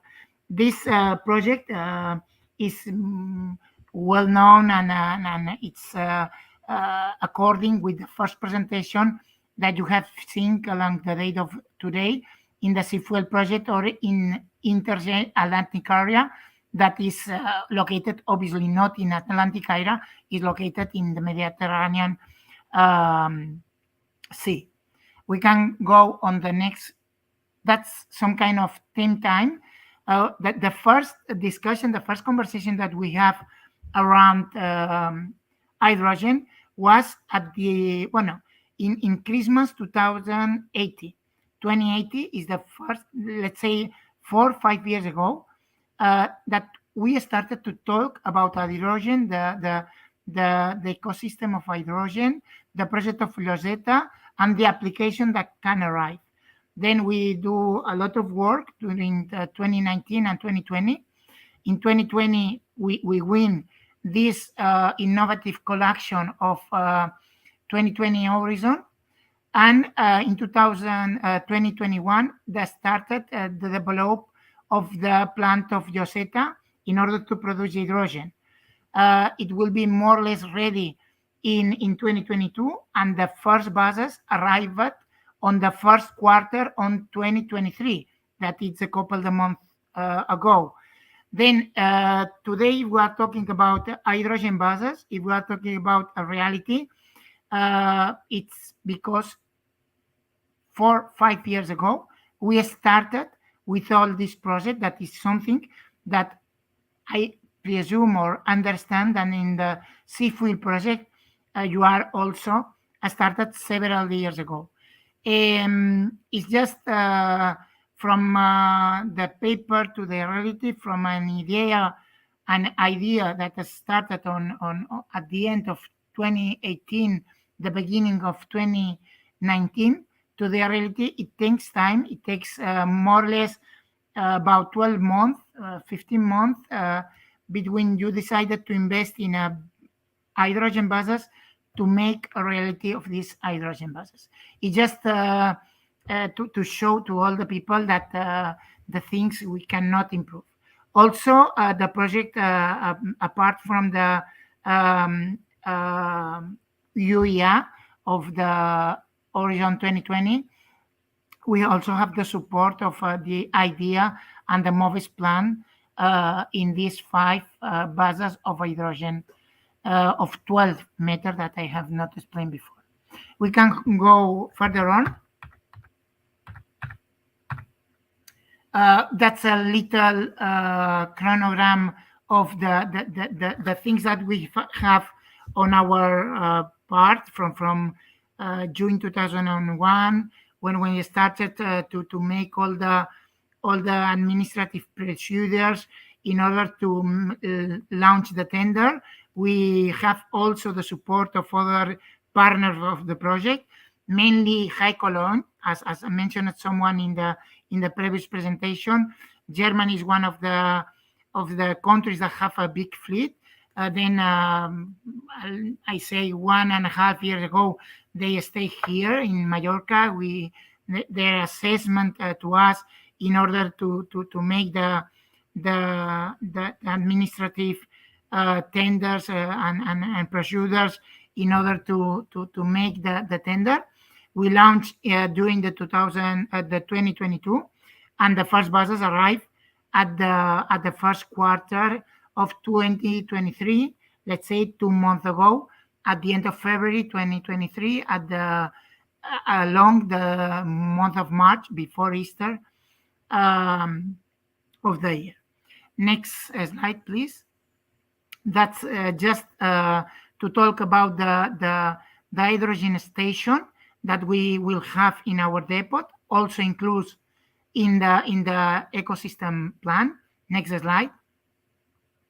If you see the map, you can see the map of the island that is from Lloseta, where in the center of the island, more or less, where the hydrogen will be produced, to the our depot, that is the photography that you can see on the left side, that is located so close to the airport, and also so close to the main pipeline of gas that is arriving from the mainland.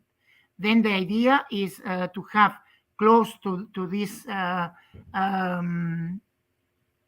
strategical point that is located on the depot of the EMT, and a full station of hydrogen that will be public and private, that give support to our 5 buses fleet, and the next increase of fleet that we can do it, and also to the other partners of the project that could be, let's say, rental cars, that we have been talking with them in the ecosystem of Green Highland, and also in order to make a second stage where it will be some kind of vans that will be the delivery of goods and services around all the city of Palma. Next slide. Here you can see just our depot. At the behind part of our depot, where we have it's marked with a yellow circle. Here we located our the hydrogen station of the project, that at the beginning will be used just for us, and at the end will be used for also another partners. We have some compressor, we have some full refrigerator. The station will be at it will be ready to deliver at 350 bars for the buses, and to 700 bars for the particular cars that it will presume at the beginning, rental cars and some vehicles that to make shuttles from the airport to the luxury hotels, that is let's say courtesy vehicles, that it will be the Toyota Mirai, I suppose, vehicles, and some Hyundai vehicles, because as you know, is now the vehicles that we have in the market. Next slide, please. That's some kind of a scheme that more accurate how the bus arrived to the depot, to the fuel station, where is the control system, the compressors, and so on. Now we are developing this issue. We'll presume that in the next, at the beginning of 2024, it will be ready, probably in Easter break, definitely the general station. Now we have a provisional one that is a tube trail that comes from Lloseta, and we are refueling the 5 buses by difference of pressure. That means that we are not today ready to achieve the maximum autonomy of the buses, that it will be around 400 kilometers at 350 bars of pressure. Then the starting project, we have to refuel twice in a day in each change of the driver that we do it. But well, that's the main issue that we have now. Next slide. That's some technical issues about the hydrogenator station to refuel. The capex is important, but it's included in the Green Highland. It's Enagás. We are developing all these issues. The idea is to refuel a bus in around 10, 15 minutes. That is something similar that has present Nuno Carvalho in the presentation of Caetano bus. And is something that we have to check and to prove in real conditions. The next slide, please.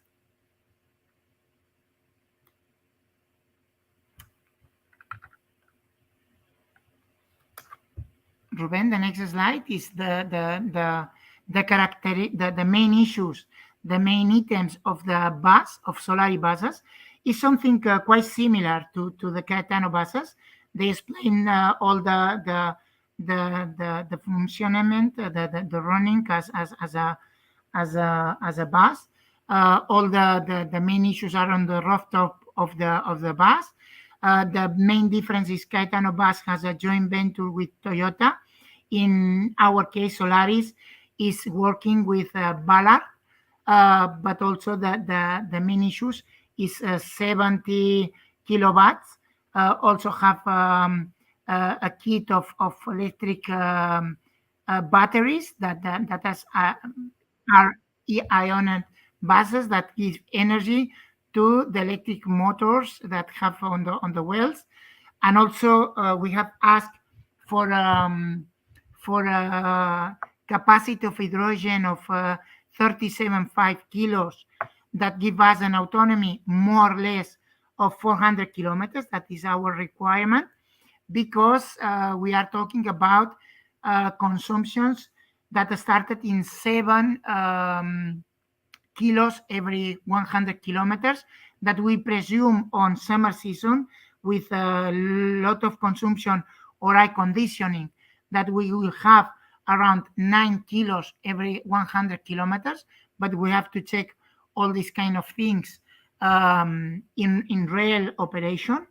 The other things, and sorry, Nuno, if you are listening to us, is that we are not concerned about the time that it takes an electric bus to recharge, because from the point of view of operation, now we have the two issues, the electric ones and the hydrogen buses. If the electric ones, it takes more or less the manufacturer promise to the operators around 20 hours of operation.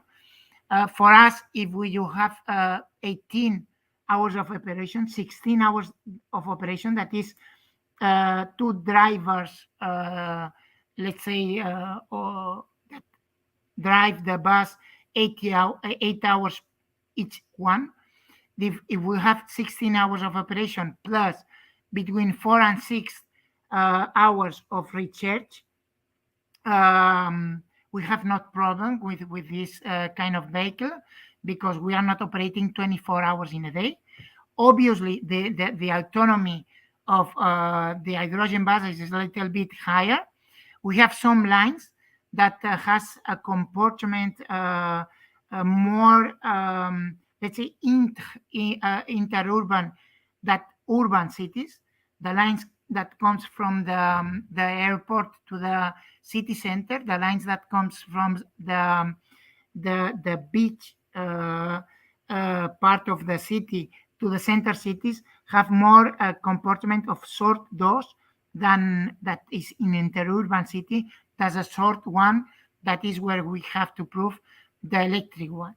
Now we have, or we will have at the beginning of August, let's say 6 to 12 12-meter electric buses and 5 12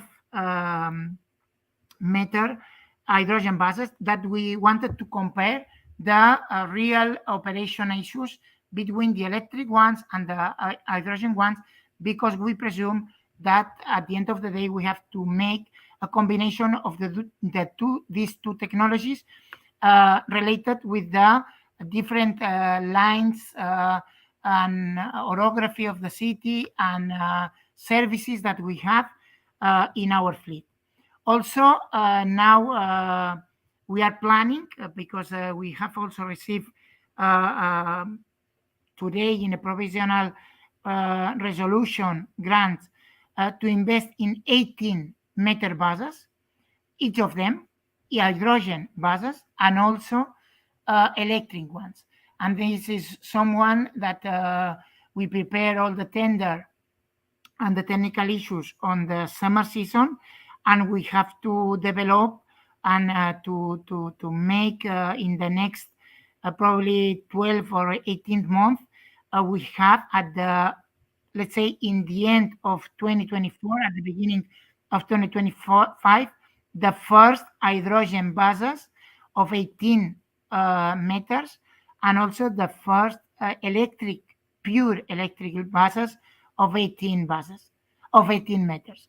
Then it's something that we are started to run, both technologies that we wanted to keep on investment, because we have to make this kind of pilots, because to understand more or less the fleet on DMT Palma is around 220 buses, and more or less half of them it's a typology of buses of 18 buses to serve our main corridors where we have a big capacity. If we are talking about airport, cruises, or the beach part of the city, that we have to give them support in order to our operation with these big buses of 18 meters. Another thing is the capacity of the buses. The hydrogen buses has more or less the same capacity of the diesel ones. In a 12 meters buses, we are talking about 100 people inside the bus. In the electric ones, pure electric, that we have both, we are around 75 capacity of people in each buses. That also, it means a big difference from the operator point of view. More or less, that's next station. The next slide is something that we want to share with you. We are waiting for the questions if you have something that has not understand so clear, and we can share with you all our knowledge and learnings that we are just started to do now.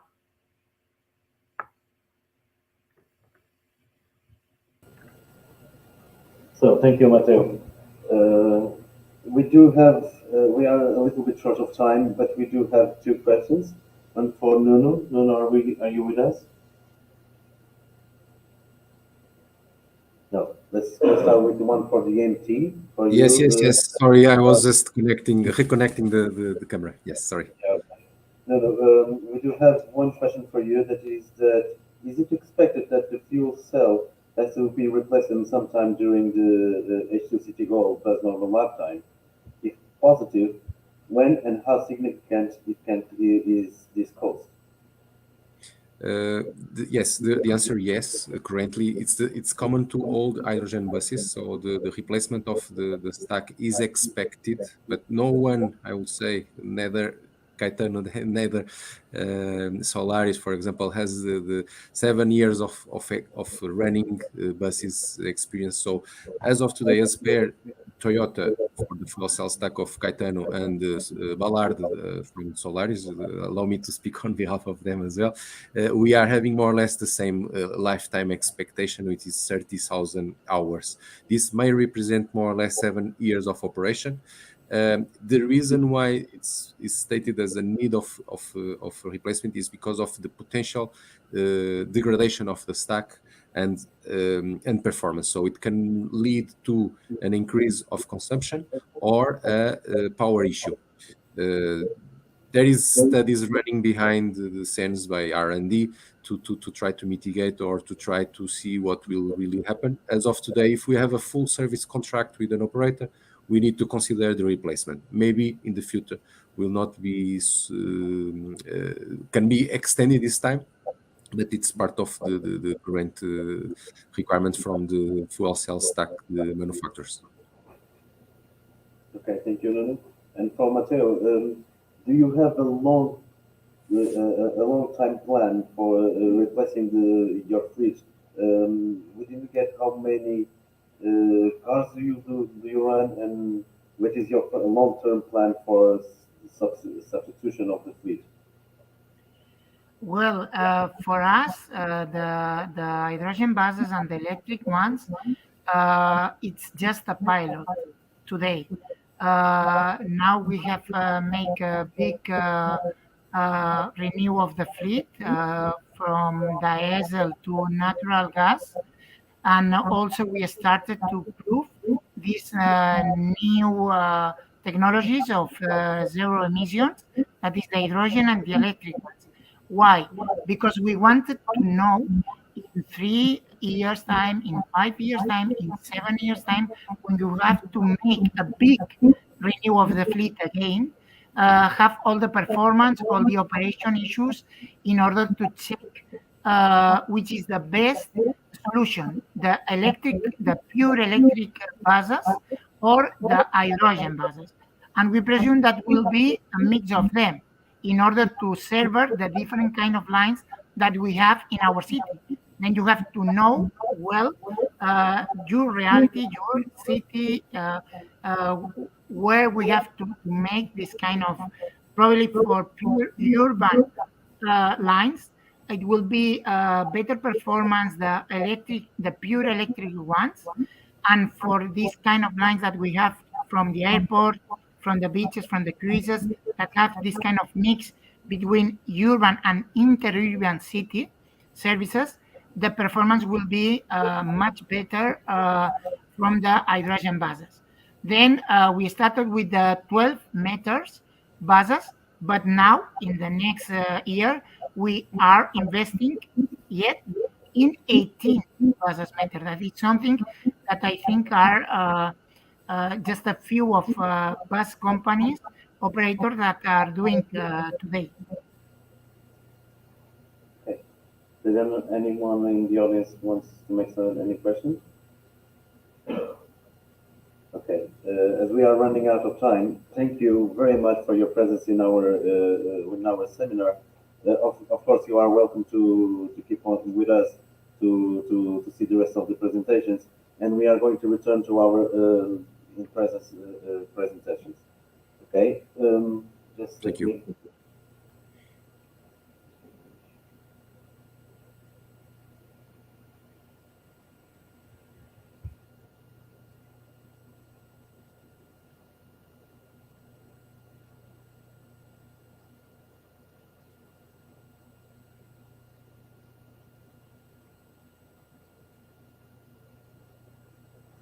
So our next speaker is Gordon McIntosh. Gordon has more than 40 years of experience in the energy industry and has held many senior positions in both the public and private sectors, where he has had a particular focus on renewable energy and hydrogen since 2001.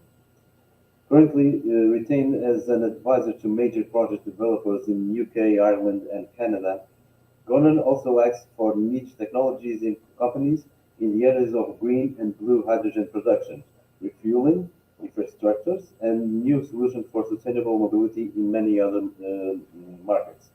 Please, let's welcome Gordon.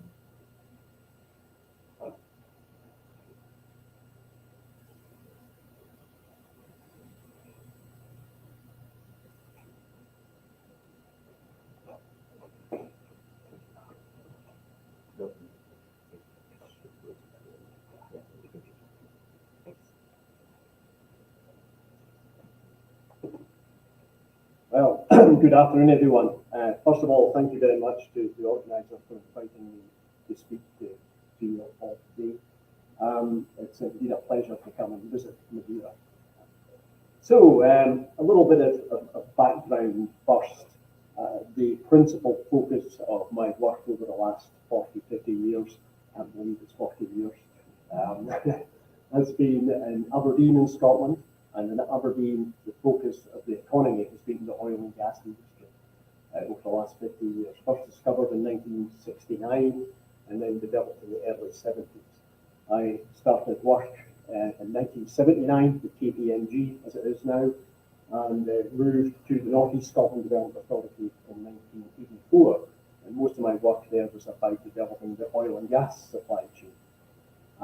But as time moved on, we could see that there were opportunities in renewable energy. And around about 1999, we set up a focus group to look at whether or not there were opportunities to diversify our oil and gas supply chain into renewable energy. So we set up a group called the Aberdeen Renewable Energy Group, and it was actually formally established in 20 years ago next month. So that's a great anniversary for the Aberdeen Renewable Energy Group, and indeed I'm still a director on the board of AREG today. So, but it wasn't, I'll come back to the role of AREG in a moment or two, but we move on. So this is a little bit just saying, bringing it up to date.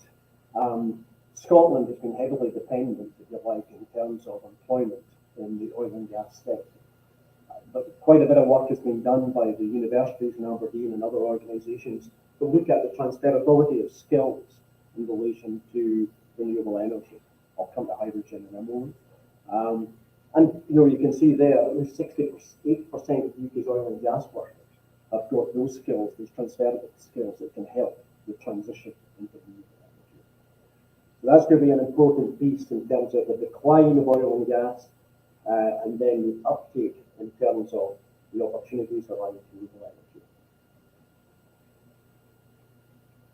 There are some, in terms of the context that we're speaking today, there are some, in terms of hydrogen policy.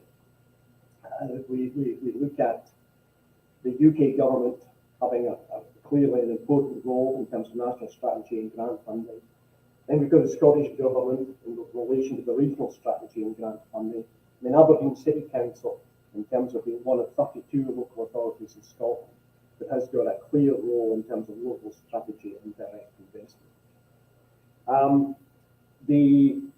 When we started looking at hydrogen in Aberdeen, it was 2011, and my attention was brought to a project in a place in Fife in Scotland, where a single wind turbine was producing electricity during the day for an office, and at night a small company from the Shetland Isles called Pure Energy had developed a system, an electrolyzer and a storage system to produce and store hydrogen.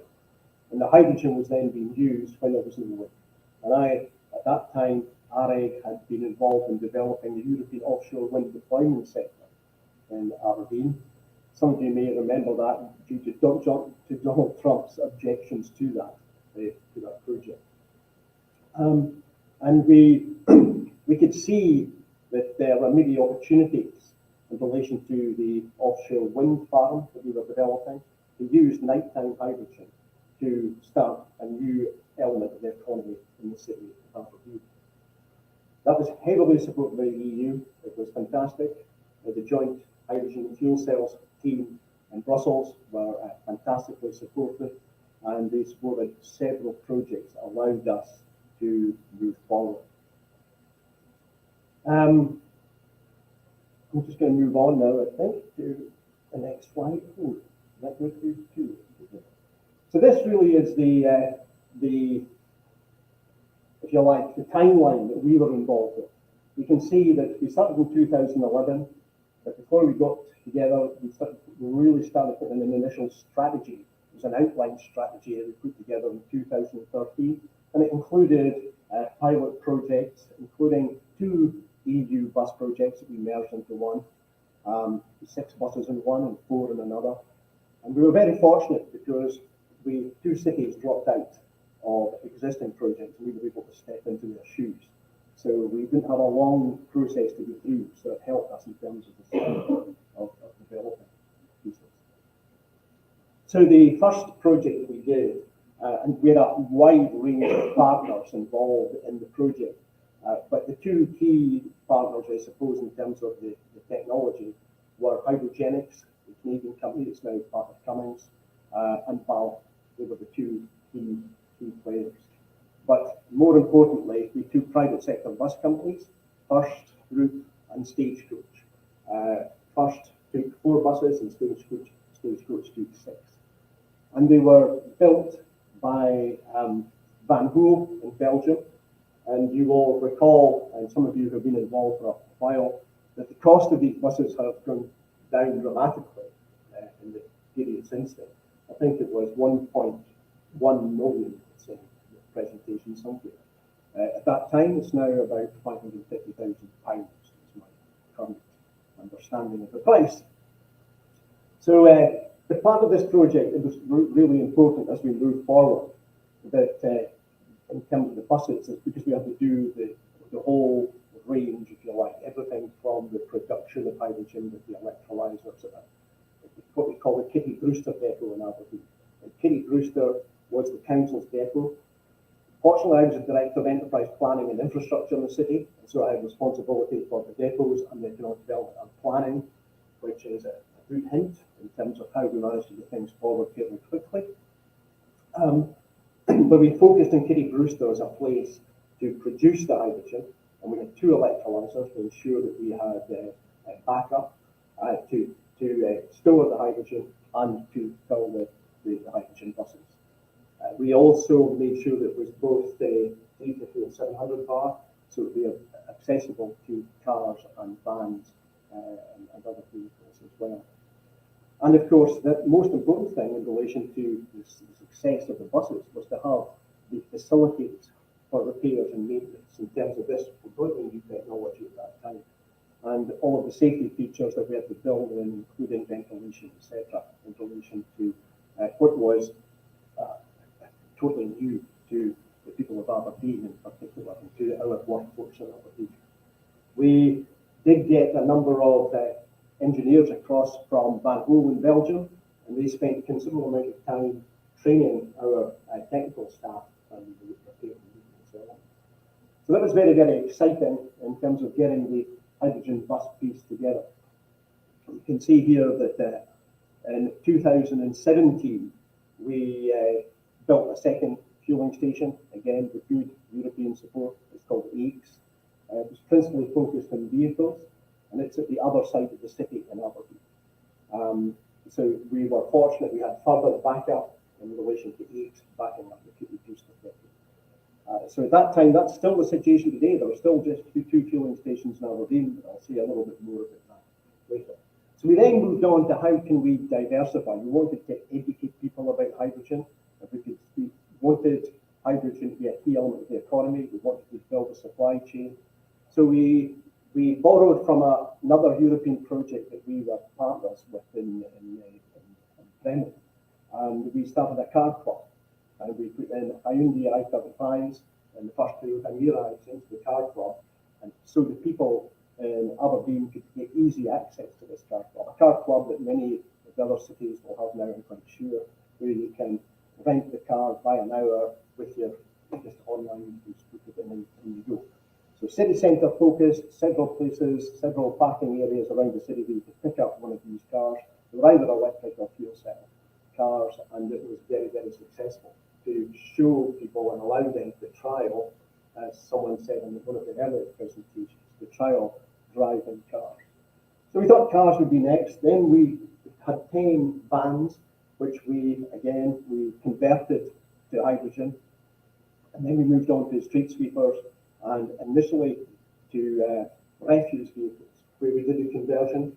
So it's hydrogen injection on top of the diesel, so to reduce the CO2 emissions by about 40%. We thought that was important as well in terms of showing some leadership. Today, I won't go on more about that, but now about 80 vehicles, hydrogen vehicles in fleet in Aberdeen, and that the National Health Service and some other parties have some vehicles as well as part of it. So as we moved on, I retired in 2016 from my position as the Director of Enterprise Planning and Infrastructure in the city. And the last thing I managed to get approved was the building of a new exhibition and conference centre. And the thing that I tried to focus on there was to have the first heating and cooling system based on using fuel cells in Scotland. And that was put in place. And currently, the city team are currently working to produce hydrogen for consumption by transport fleet using the fuel cells and the electrolyzers based in Teca. Moving forward, today, we're looking at ways in which to explore ways to increase demand. And you can see in the top right there, the first generation buses were Van Hool. The second generation of double-decker buses, 15 in place just now. The ambition is to have 25 in the next 2-3 years. I'll explain that further in a moment or two. Basically, there's a lack of hydrogen. We don't have enough hydrogen now. We've been successful, but we need more hydrogen. So there is a joint venture in place to commercially work between BP and the city of Aberdeen to produce a hydrogen hub using solar to produce hydrogen for a minimum of 25 buses. And indeed, the procurement notice went out yesterday in relation to this joint venture between BP and the city of Aberdeen to do phase 1 of that partnership, which is enough hydrogen for the next generation of hydrogen buses in the city. So, yes, recapping, the Aberdeen Hydrogen Bus Project at that time was the largest bus trial in Europe. 10 fuel buses, £1.2 million per bus, and absolutely every one of those buses since then have gone to colleges around Scotland as training facilities to allow students to train on these buses.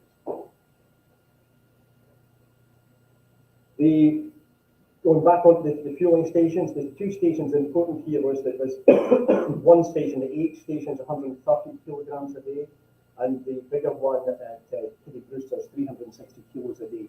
So they're not massive in terms of the electrolyzers that are there.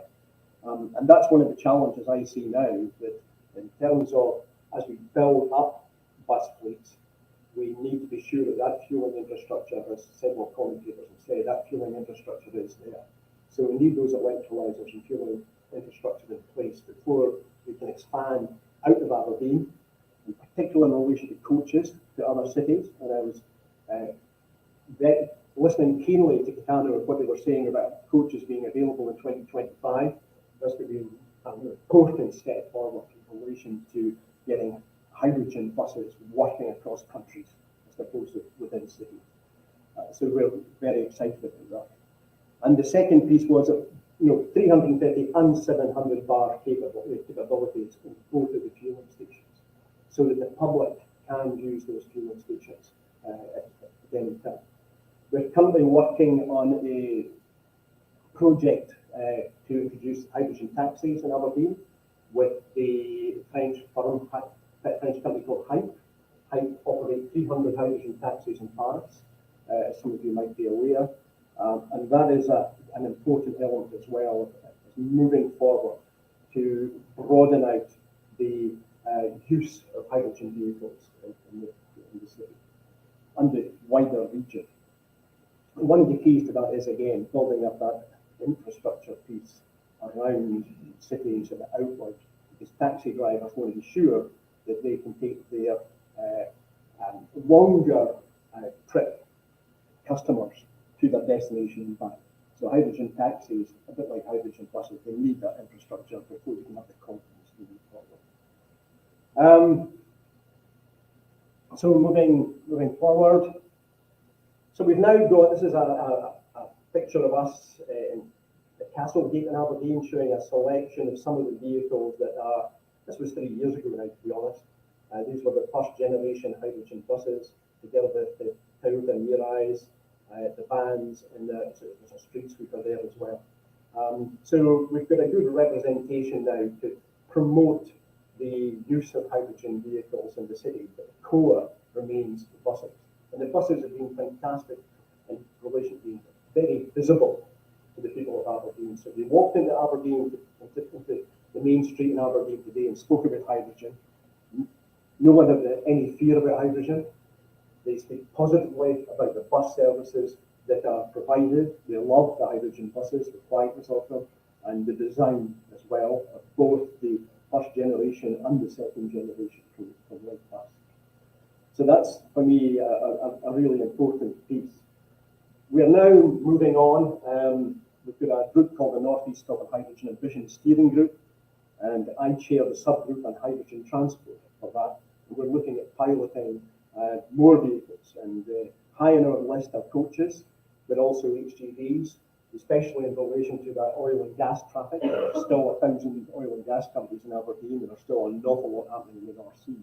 But it's taking large loads of heavy goods up and down our roads all the time. So we are very, very keen to pilot more of the HGVs in particular on the routes between Peterhead and Aberdeen, and to look at how we can continue to push the development of those hydrogen vehicles. We see Aberdeen as a test bed, but it's a place where we can really lift the visibility of hydrogen across the whole of the Scotland, the UK, and in Europe. We very much miss being part of the European Union, if I'm being absolutely honest. But we are still moving on regardless of that. So the most recent buses, the world's first hydrogen double-decker buses. This is the JIVE initiative. This is 2017 to 2023. So again, very central to what we've been doing. And of course, we've got a representative here from Northern Ireland. Very, very proud of the manufacturing the Wrightbus double-deckers in Ballymena. And indeed, I noticed that in terms of the UK, there's a new fueling station just being given money from Innovate UK in Northern Ireland. So that's really exciting as well in terms of the rollout there. And so and they went into service in January 2021. They're common site in Aberdeen now. So as I said earlier, 15 at the moment, but they can't run any more because there's not enough hydrogen. So we've got to get this next phase with BP producing hydrogen. We don't want to import hydrogen anymore. We want to really focus on producing our own hydrogen, green hydrogen, for the buses. So yeah, that's important. So the retrofitting piece I mentioned as well, and this here is really just to show that in terms of retrofitting the street sweepers and the refuse vehicles, it's been very successful, and it's an important step in the way in a total decarbonisation plan. So we thought it was more important to be visual about what we were doing in the streets, again, marketing, promoting hydrogen to the people of Aberdeen, and with the performance in relation to the reduction of carbon dioxide, especially at low torques these vehicles work at for most of the time, is significant. It's absolutely significant. So I know we're not focused on that today, but I think it's an important part of getting the whole bus piece highlighted, that we show that other vehicles can play a role in promoting that. The Aberdeen Hydrogen Hub that I mentioned earlier, so there are 3 phases. Phase 1 is the provision of a resilient, cost-effective supply of green hydrogen. That's for the buses principally, and the vehicles in the shorter term. Phase 2 is expansion in the short and medium term to connect to larger volume utilisation of hydrogen, trains, trucks, and marine, and looking at Aberdeen Port, and Port being a key focus. There's a new port being developed in the city of Aberdeen, and there's an organisation called ETZ, Energy Transition Zone, where a new hydrogen innovation centre is going to be constructed, also a floating offshore wind centre of excellence. So the port is going to be a real focus for hydrogen development. and I might come back to that in the last slide. Then in phase 3, it's a whole system approach to supply and demand, innovation, skills and transition, to support expansion of the local supply chain. And this is looking at possibly exporting hydrogen from Aberdeen as well. But that onshore hydrogen production is important, but we do need this development of the Aberdeen hydrogen hub to really push us forward. Future objectives, maintenance and infrastructure. 32 additional dual fuel vehicles is identified in phase 1 and an additional 10 in phase 2. There's an ambition within the fleet to identify another 53 vehicles for conversion. And a new fleet depot is planned, a super depot to accommodate hydrogen and electric vehicles. And that's been done in partnership with other public sector bodies. Portable refueling. We do have a mobile refueling manufacturer in Aberdeen, which is good to see. It's an oil and gas company looking to diversify into refueling. And then there's a number of feasibility studies on the go just now in relation to rail and to heat, which is going to be key to further developing Aberdeen as a hydrogen city. The facilitating future collaboration projects, identifying funding is really important for that. I mentioned the EU project and how we, now that the UK have signed the Windsor Agreement, what it's called, and hopefully that will allow us some access to some of the Horizon funds going forward. But the UK government also needs to be more positive in identifying funding to focus the hydrogen development. Skills are an important element in all of this. The work that I mentioned earlier, that both of the universities in Aberdeen together with the college are important in relation to making sure that we continue to develop a hydrogen economy. So I just threw this slide up at the end because this kind of puts Aberdeen in context. I'll just highlight one or two of these things. Last year there was an offshore wind licensing round called Scotland, and in Scotland there were 28 gigawatts of offshore wind projects approved, which is extremely significant. The green outlined area, as you see in the North Sea there, that's 18 gigawatts of wind. At least 8 gigawatts of that is expected to go to producing hydrogen directly. So that's what the developers are telling us at the moment. The blue outlines, there are hundreds of redundant oil or gas fields in the North Sea. The two blue ones there are owned by Shell, and the pipelines you see going out there is for carbon capture and storage. With the gas coming on to a place called St. Fergus, and there's a project there being developed at the moment. It's been being developed for the last 5 years by a company called Storegga in partnership with Shell to produce blue hydrogen. That blue hydrogen, and you can see coming from there, coming down to the city of Aberdeen, a dotted line, that's called the Aberdeen Vision Project. That's about converting the gas usage and appliances domestically in Aberdeen to 100% hydrogen usage of blue hydrogen. So that's a major piece of blue hydrogen work. And there's a lot of debate just now. This debate's going back and forth of whether we should call green and blue just hydrogen, and what role does blue have in the transition. We're always using that. I think there is a view that in the next 20 years blue will have a role. It's green we're ultimately trying to get to. As long as you can take the carbon back offshore and fix it successfully, then that's okay. That carbon capture and storage piece also comes down to the centre of Scotland, to the main refinery, and takes carbon dioxide back up and out into the North Sea. So a pretty exciting project. Off Aberdeen, there are also two other important hydrogen-related projects. One is the Aberdeen Bay Wind Farm, which ARIC developed with the Swedish utility called Vattenfall, and they've got their H12 project just now to produce hydrogen of one of the wind turbines. There are 9 megawatt wind turbines immediately offshore Aberdeen. It's about a mile offshore.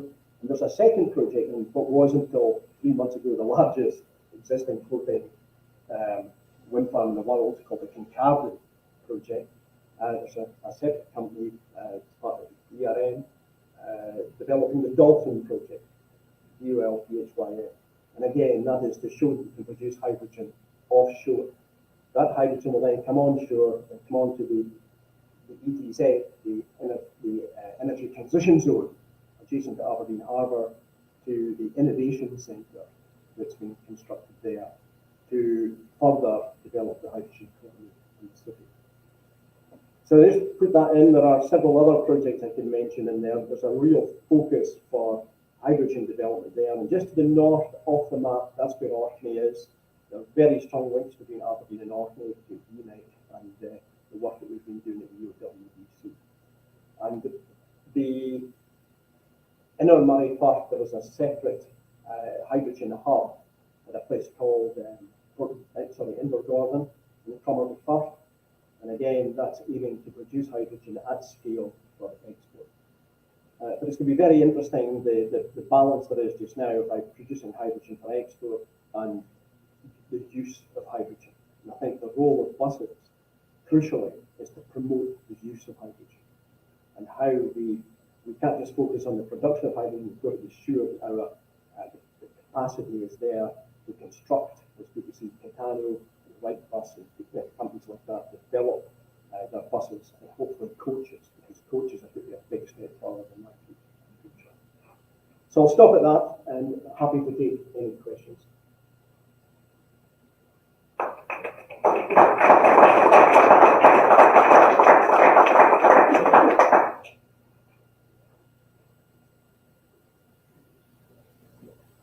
We will do the questions after. Yeah.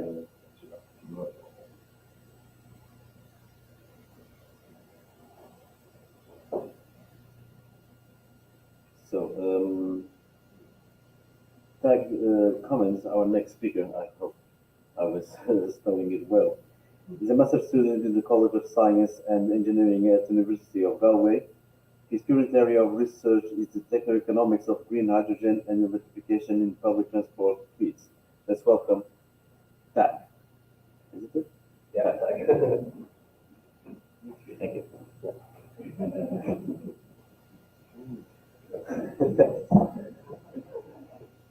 Hi everyone, and thanks Ruben and Tao for inviting me to speak. I'll talk about the work I'm doing for my master's.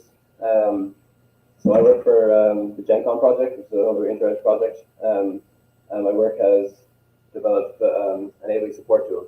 So we'll call it the EST for now.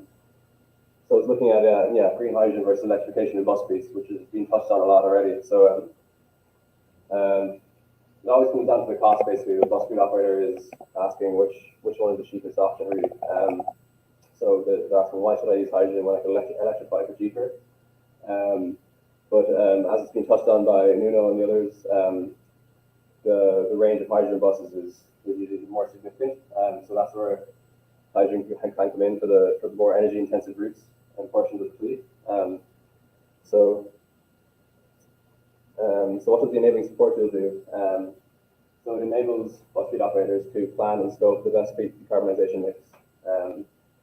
So it assumes that electrification will be the go-to option for now, as it's the most cheapest version or option usually. And then the tool will help the user to identify where they can use hydrogen buses in the fleet. So that will depend on a lot of things like HVAC loads. So HVAC is the heating, ventilation, and air conditioning in the bus.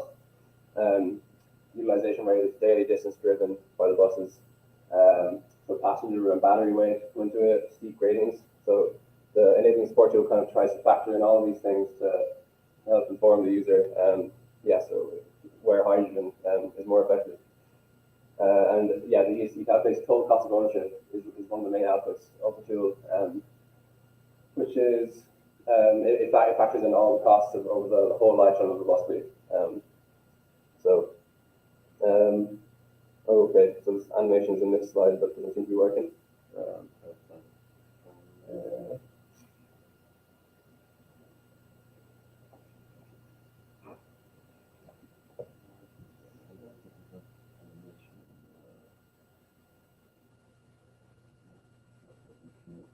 Okay, well, the slide looks weird, but I'll just explain it anyway. So, yeah, to analyze the bus fleet, you need to get the bus fleet, the information of the bus fleet into the model. So, first, you can select a location from a list. So this will take into account the climate details or climate data of your region.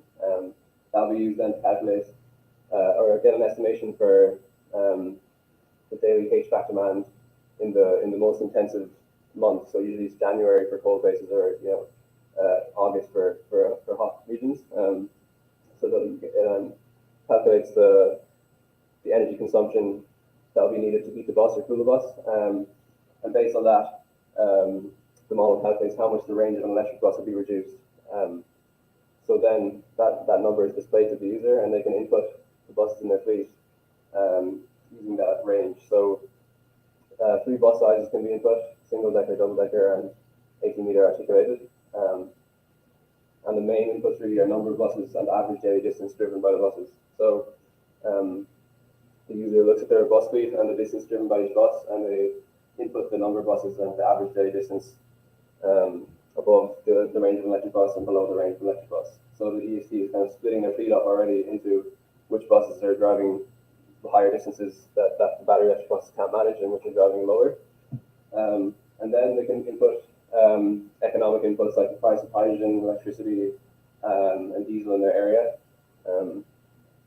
And so, yeah, this input process is kind of, it gets around having to input complex drive cycle data, which is more commonly seen in these kind of models.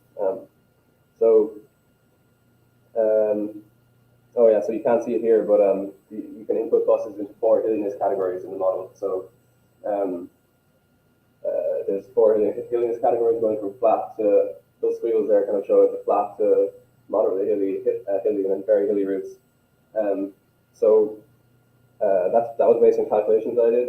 So I made these 4 hilliness categories by looking at lots of different basically bus routes and calculating how much the energy consumption of the 3 bus types, diesel, electric, and hydrogen, how much they're affected by the gradient. So this is a elevation versus distance profile for a bus route.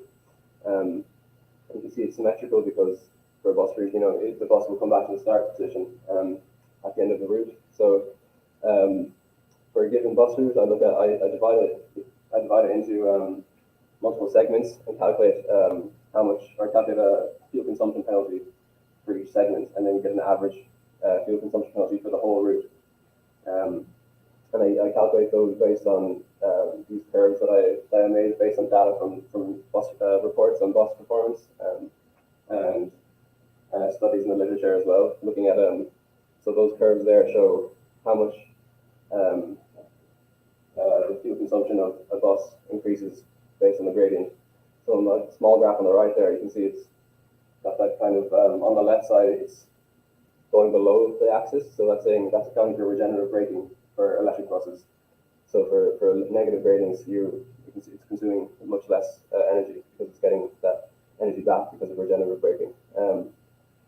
So I calculate for this, say for this individual bus route, I calculate an average specific fuel consumption penalty, and then I did that for a lot of different terrain profiles, different bus routes within reason. So that graph there is a cumulative distribution graph of gradient versus, it's saying for 0% gradient to 8% gradient, 99% of bus routes basically will be in that kind of gradient range. So I kind of use that to put bounds on what percentage gradient I would look at. Lots of great terrain profiles, and do that process and calculated fuel consumption penalties for the 3 bus types and made those categories. So we need to size the batteries of electric buses to deal with the distance that the user inputs. And battery sizing has to be done iteratively. So there's something missing for that slide, but so if you increase the battery size of an electric bus, the weight will increase, and then the energy consumption increases. So you need a little bit more battery capacity, which will increase the weight a little bit. And that, if you iterate, you get to the correct battery size you need for the operation requirements. So that graph there is utilization rate on the bottom, which is daily distance that a bus drives, and battery size on the left. So you can see it's not exactly linear, it actually curves up a little bit because of that iterative process of adding the weight of the battery is adding to the energy consumption. So those polynomial curves are used to size the batteries in the model. And if the user doesn't know what hilliness their bus routes are, then there's this other tool that will be available on the website that allows them to input a gradient profile or an elevation profile of their routes, and it will use those correlation curves that I found in reports and literature to categorize. You'll tell them which category their route is in. Okay, so then using the model that I developed, I looked at a case study for the Galway City bus route. So using that input process, I selected the nearest weather station, and based on the calculations, the range of an electric bus is reduced by about 29 kilometers. Just from, that would be in January, so on average it would be reduced by 29 kilometers. And in Galway, the routes are all mostly moderately hilly. So I input the number of buses. So there's 31 buses in total. 15 of the buses drive more than the range of an electric bus, 16 drive less. So I input them there like that. They're all double-decker buses as well. I input the economic prices then. So for green hydrogen, I just input a range, so 2 to 12 euro per kilogram. Of course, there's no green hydrogen infrastructure in Galway at the moment established, so I wanted to see how much the price of hydrogen would affect the results. And then I just input the price of diesel and electricity for Ireland. And these are the results that the ESD produces. So the graph on the left here is total cost of ownership for the 4 fleet types. So we've got, from left to right, we've got the battery electric bus fleet, internal combustion engine bus fleet, fuel cell electric bus fleet, and then the mixed fleet, which would be the 15 battery electric buses, or the 15 hydrogen buses and the 16 battery electric buses. For the battery electric bus fleet, 15 extra buses were required, which adds a significant amount to the total cost of ownership. You see that portion there is because of the extra buses that are required. Now that's a bit of a simplification, so it will be 15 maximum, but if you're smart with bus scheduling and timetables, you can reduce the amount of extra buses you need. You don't have to double up every bus, but this model just makes a simplification and says you double up every bus that exceeds the range of the electric bus. So the battery electric bus fleet also would require 1.8 megawatts of charge power at the depot, and that's considering overnight charging at the bus depot. So this model doesn't consider opportunity charging throughout the day; it just considers the buses go back to the depot at night and charge. And that would, so for 31 double-deck buses, that it makes a considerable draw on the grid. 1.8 megawatts is quite a lot. And then so you can see how much the changing the price of hydrogen affects the results. So for the fuel cell electric bus fleet, at €2 per kilogram, it becomes level with the diesel fleet. At €12 per kilogram, it's the most expensive. So that kind of highlights, the importance of subsidies on green hydrogen. I visited a bus depot in Groningen recently, and they have a mixed fleet of hydrogen and battery electric buses. And the reason they're so successful is because they have a good subsidy on the cost of hydrogen, which just reduces the total cost of ownership a lot. The mixed fleet then, so at €7 per kilogram is that dotted line on the two bars. So at €7 per kilogram, the mixed fleet is the cheapest after diesel. So €7 per kilogram is probably more reasonable assumption than 12 or 2. On the right graph then is total cost of abatement, which I haven't mentioned yet, but total cost of abatement is how much it will cost to remove 1 kilogram of CO2 or 1 ton of CO2 from fleet operation. Obviously the zero emission bus fleets are more expensive, so you're paying more, but you're abating carbon as well. So it's trying to factor in how much benefit you're getting out of going to a zero emission bus fleet. And the changing the price of hydrogen changes the total cost of abatement by a lot. So at €2 per kilogram, you have very, very low total cost of maintenance for the fuel cell electric bus fleet. And the same for the mixed fleet as well. Yeah, so after €10 per kilogram, the mixed fleet becomes the cheapest option, in this case, for Galway City. So these are the kind of results that the EC produces. I did a sensitivity analysis as well on the results. So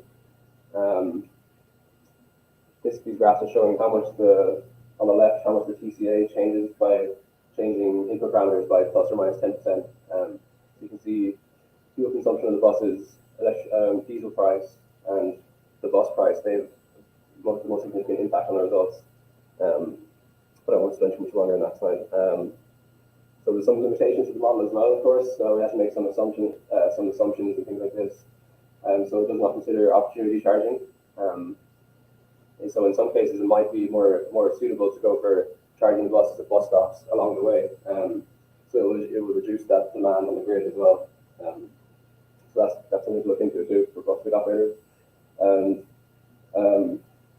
in this model, it assumes all buses are acquired at the start, in the same year, which phase rollout buses might be cheaper. So there's some limitations to the model, but yeah. So in summary, yeah, as everybody has touched on, this transition to zero-emission bus fleets is accelerating a lot now.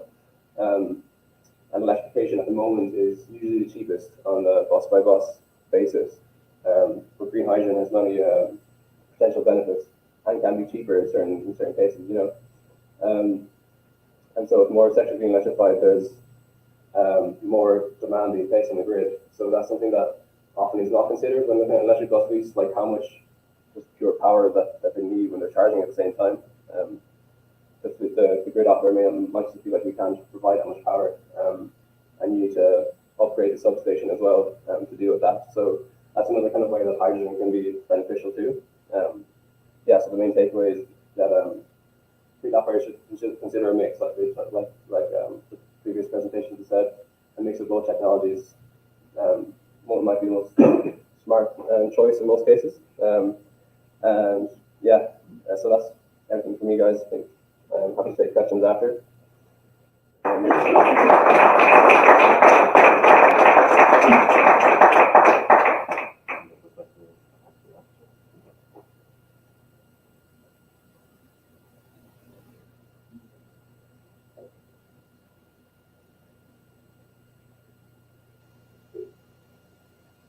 So unfortunately, we will skip our next presenter because he had an emergency, he had to leave, but he left us his presentation. He was from the regional government.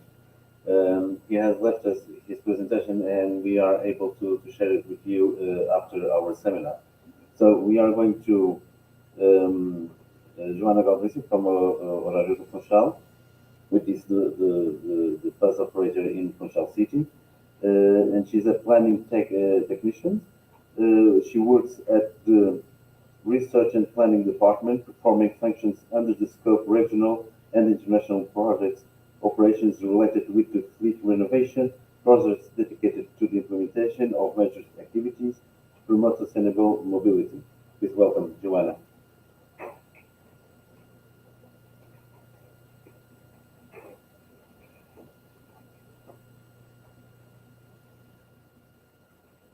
Hi, good morning, everyone.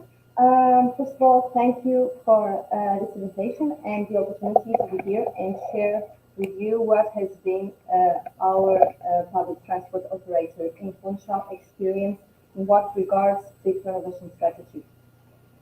Actually, I'll be doing this presentation on behalf of Cláudio Monteiro. He was initially planning to make the presentation. So I'm going to share with you some information about our transport network, specifically in Madeira and in Funchal, because it limits the fleet that runs in our terrain.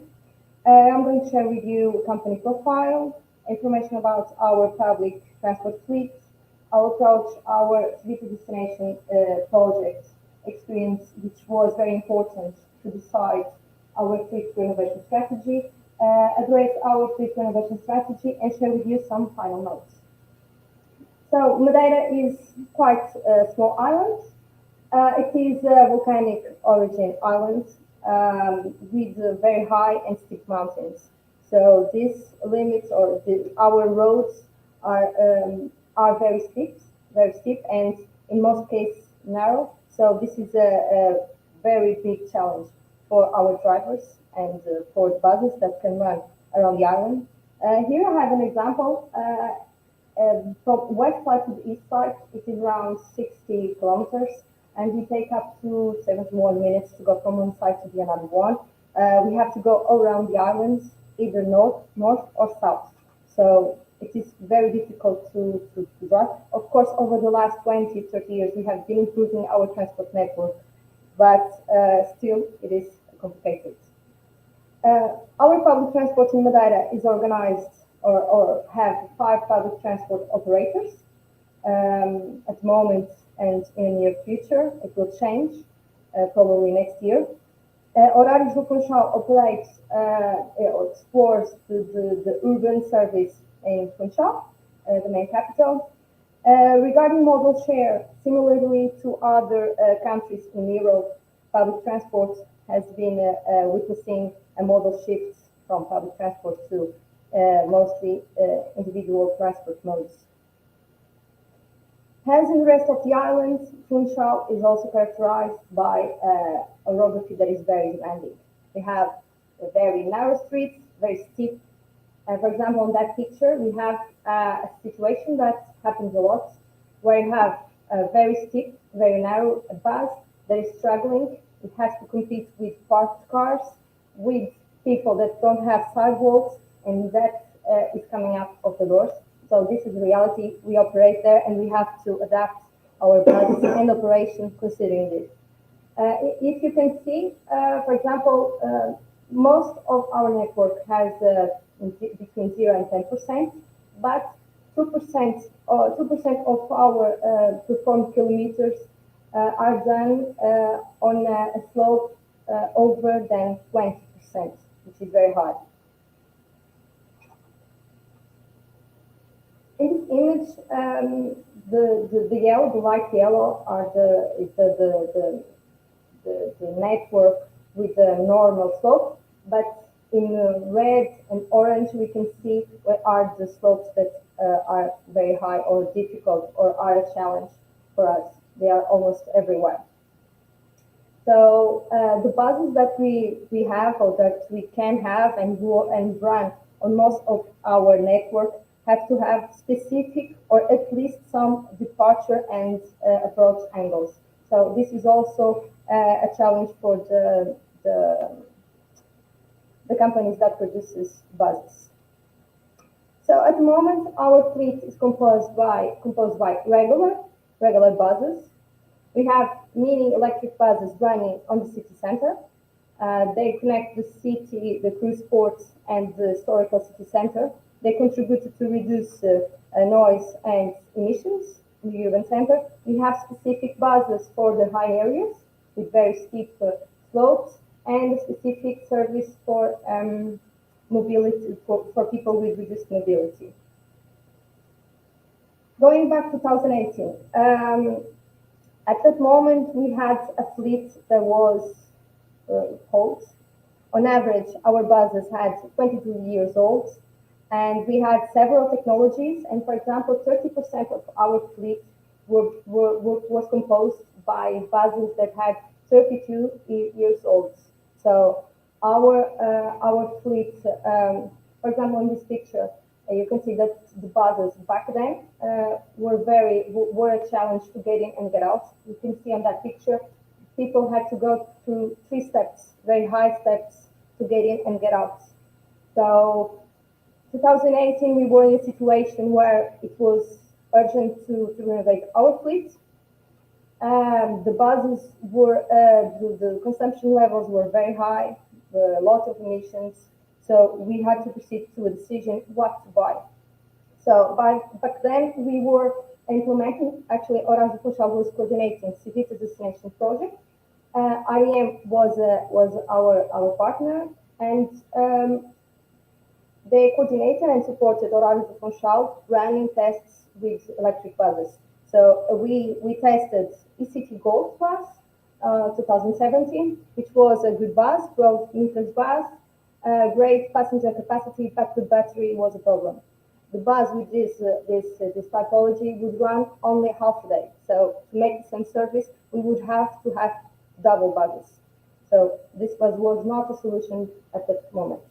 We tested the mini electric bus, and then we tested later, 2020, the Carzen Attack electric. The battery was much better, it was okay, but it was an 8.5 meters bus, so the capacity was smaller, and there was a problem because of the passengers capacity. However, it was a good experience to test to see how the buses would perform here, what kind of battery would be required considering our routes, our orography, but we had an urgent need to proceed with our fleet renovation. So 2019, we bought 5 mini electric buses, and 2020, between 2020 and 2022, we bought diesel buses. Yes, they are diesel, but they are much efficient than they were before. And back then, when we decided, when we proceeded with the acquisition of buses, there was no other better choice than these buses. At the moment, the average age of our fleet is 9 years and a half. So we went from 22 to 9 years and a half. All of these investments on fleet renovation, in total 111 buses, were acquired under our investment plan that is in force between 2019 and 2029. And most of the buses, not most, but a lot of buses were co-financed through ERDF funds. So what is our next step? We will continue to renovate our fleet, but now we are at a point where electric buses technology is much mature, and is our intention to acquire 20 new electric buses that are 100% electric. Some of them we are still figuring out, but some of them will have around 12 meters. Other ones have to be less than 11, so we can decide or plan the operation according to our network. Our investment plan includes 90% of the fleet renovation, a new ticketing system, operating support system, new technology system, and this will be until 2029. Just some final notes. Horários do Funchal intention has been also always to integrate more ecological transport solutions. We have been implementing several projects, testing different solutions, but there is several factors on the way, for example, orography, which we cannot change. Horários do Funchal has to have a prudent approach, considering that orography strongly limits the technologies used. We see a potential at the moment on the electric solution.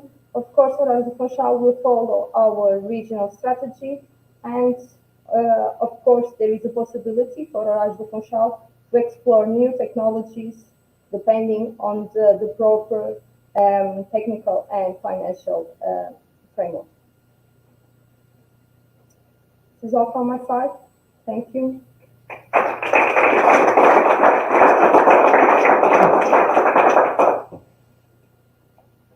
Thank you.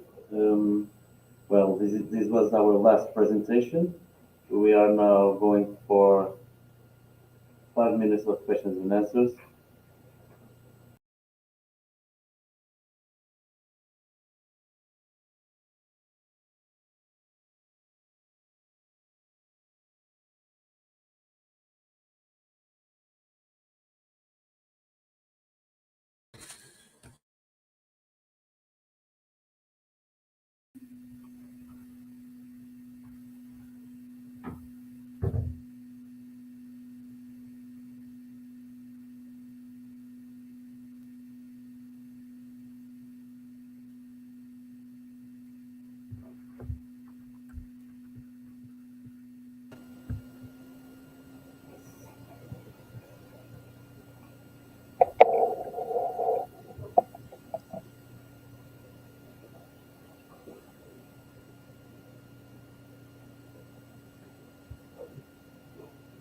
A question for you.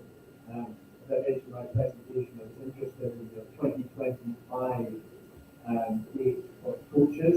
How confident are you that the coach will be ready for 2025?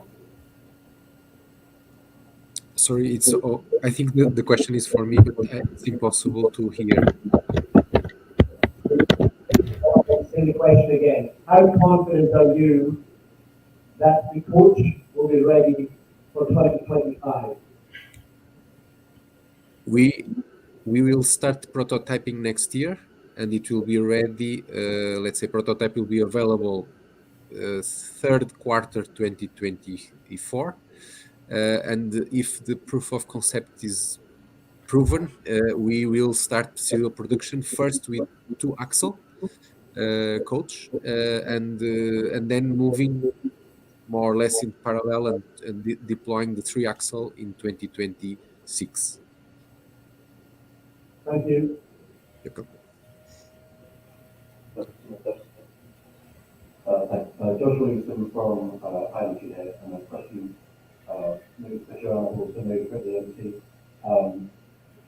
Recently released EU regulations regarding EU clean vehicles shows that from 2030 onwards, that all new city buses are going to have to be zero emission. And I just wondered, have you, as a fleet operator, started planning for that to be part of your ongoing future plans, or is that a sort of challenge you're starting to tackle in sort of the coming years? Sorry, I presume that the question is for me, but I don't understand, and it's difficult to hear.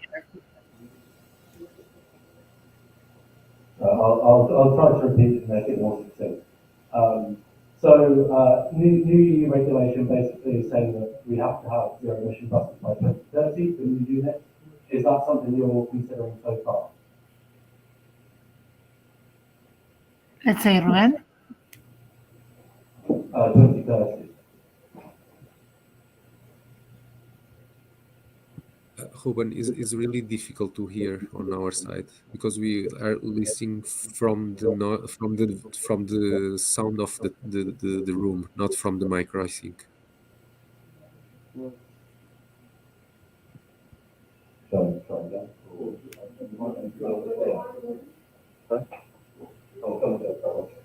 Probably coming here. Which microphone? Is it this microphone? Is that better? Or it's that one? Sure? Now I think that if you are close to the computer, we can hear better. Okay. Well, I'll go here then. Hopefully this is is this clearer? More or less, let's say. Okay. So my question was that in recently published EU planned EU legislation changes to EU clean vehicles, new city buses from 2030 onwards are going to have to be zero emission. I was wondering if you had started considering that as part of your future plans, or if that was something you're looking to start to think about in the next coming years. Well, for 2030, it's a long time far away. Now we are started. In fact, we have both 5 hydrogen buses of 12 meters, 12 pure electric buses of 12 meters, and now in the next 1 year and a half, we will buy about 20 buses, hydrogen or electric buses of 18 meters. Then from 2025 to 2030, we have to increase our renewal plan fleet, and obviously will be a mix between electric buses and hydrogen buses. We not know yet which will be the right combination of both of them, but obviously we have to do it. Amazing, thank you. We'll get out of the question hot seat now.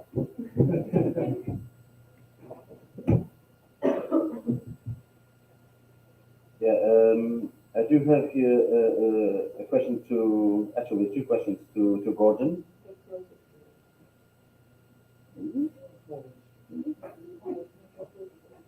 So, two questions to Gordon.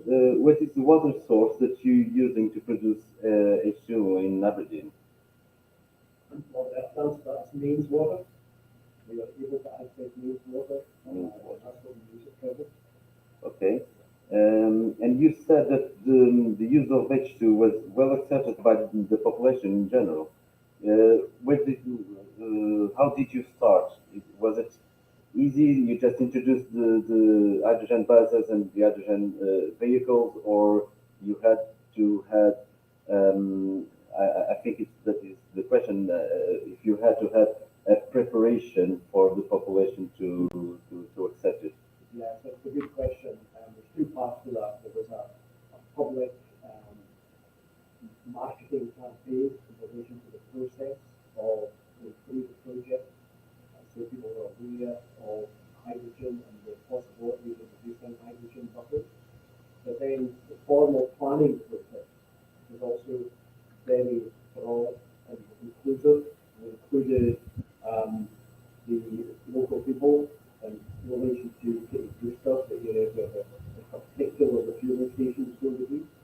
So it was quite rigorous, the planning process, and it was widely advertised. We had public meetings, which were, I would not to say that there was not a tremendous number of people came to public meetings, but it was well covered in the press, and so we made sure that there was a maximum engagement with the people of Aberdeen as we move forward. I think that's it, but I think that's crucial in relation to winning the hearts and minds, because we're still to this day, I know that I've been involved in hydrogen for a while now, but you go to a place that hasn't got hydrogen, and you hear about hydrogen bags all over again every time. Yeah. Oh, please. Question from Paul. So we have two questions, one from Nuno and another one for Mateo, Joanna, and Gordon. Okay, so the first one, Nuno, is in terms of Caetano Bus, do you have available test buses that are still in placement at different locations around Europe for a couple of months that potentially for sea fuel we could avail in Tenerife? Yes, we have two demo buses that are being used across Europe for demonstrations. We must say that we start going to every customer that would like to test. I will say that 5% of the demonstrations result in the sales. So we need to. The one thing is that we need to assess the potential of this demonstration, and of course, if there is a strategic idea or plans for the transition to hydrogen, we'll be happy to leave the vehicle in real operation for the time that the operator may need. Right. Thank you. And the second question was kind of following up what Josh's question was. As part of this zero emission transition for the buses, I suppose that, and also based on the experience that we saw some in Groningen, in the Netherlands, which have a large operation of electric and fuel cell buses, they had to almost redesign the depot so that there is enough supercharging stations for the electric bus fleet, enough hydrogen supply for the buses. So is this something that you are considering? Is it something that the current depots that you have are already available for these situations? So maybe we can start with Mateo, then maybe Joanna and Gordon can tell about the experiences in Madeira and in Aberdeen. Yes, we have several issues relating to this topic. We are also improving our depot. We are increasing the square meter that we have just in order to increase our fleet, that we have do it on the last year. Then the next 3-4 years, we have to double our space in our depot. But at the same time, we have photovoltaic plant that now we are selling the electricity to the system, that we have to recover this electricity and to use in our bus fleet. Also, as I explained, we have a public and private hydrogen station in our depot that also consume a piece of our depot. That the issue that we have to increase close to our piece of land, this infrastructure. And also we have started with the renewal of the fleet, the contact to improve the potential that we have for the electric buses, because obviously you have to invest in this kind of infrastructure. Then it's a mix of the two kind of things. Also, we have worked 2 years ago or 3 years ago with the project that we have of natural gas fleet, a generator that generate electricity from the gas natural. It's a Perkins generator that give us, I think, is 1 megawatt of production. Then again, it's not just a unique solution; it's a mixed solution from the let's say the company that provides us the electricity.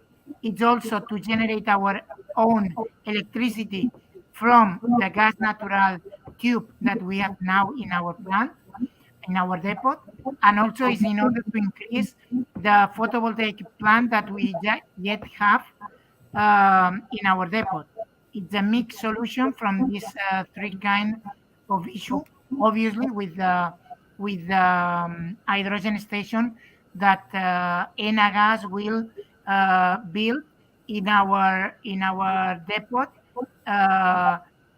inside the Green Highland project. It's not a unique solution. Okay, thank you, Madam. So Argo Fashion has already started in electric buses. It has a small infrastructure to charge the electric buses.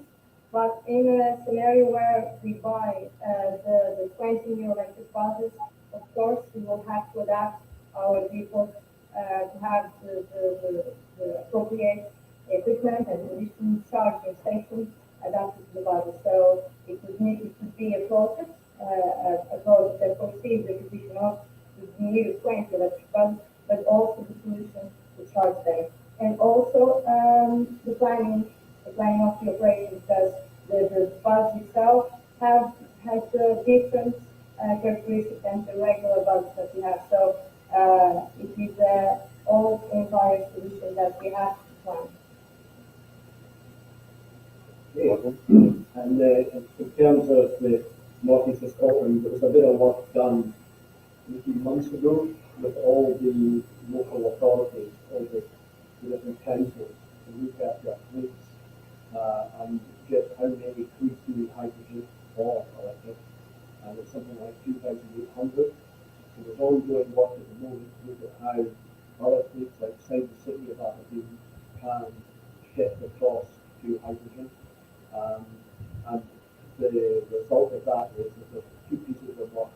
One is to look at the fueling infrastructure and just where it should be across the northeast of Scotland. And the second piece is that the piece I mentioned earlier, which is this super depot, so that everything that can deal with all of the newer vehicles coming in. That's First Bus want to do, if they're expanding, they want to continue and develop their own facilities as opposed to the Kerry Bush facilities, which is good news, so they can service the hydrogen buses themselves. So that initial hosting of servicing the hydrogen buses in terms of First buses will shift to First own depot facilities.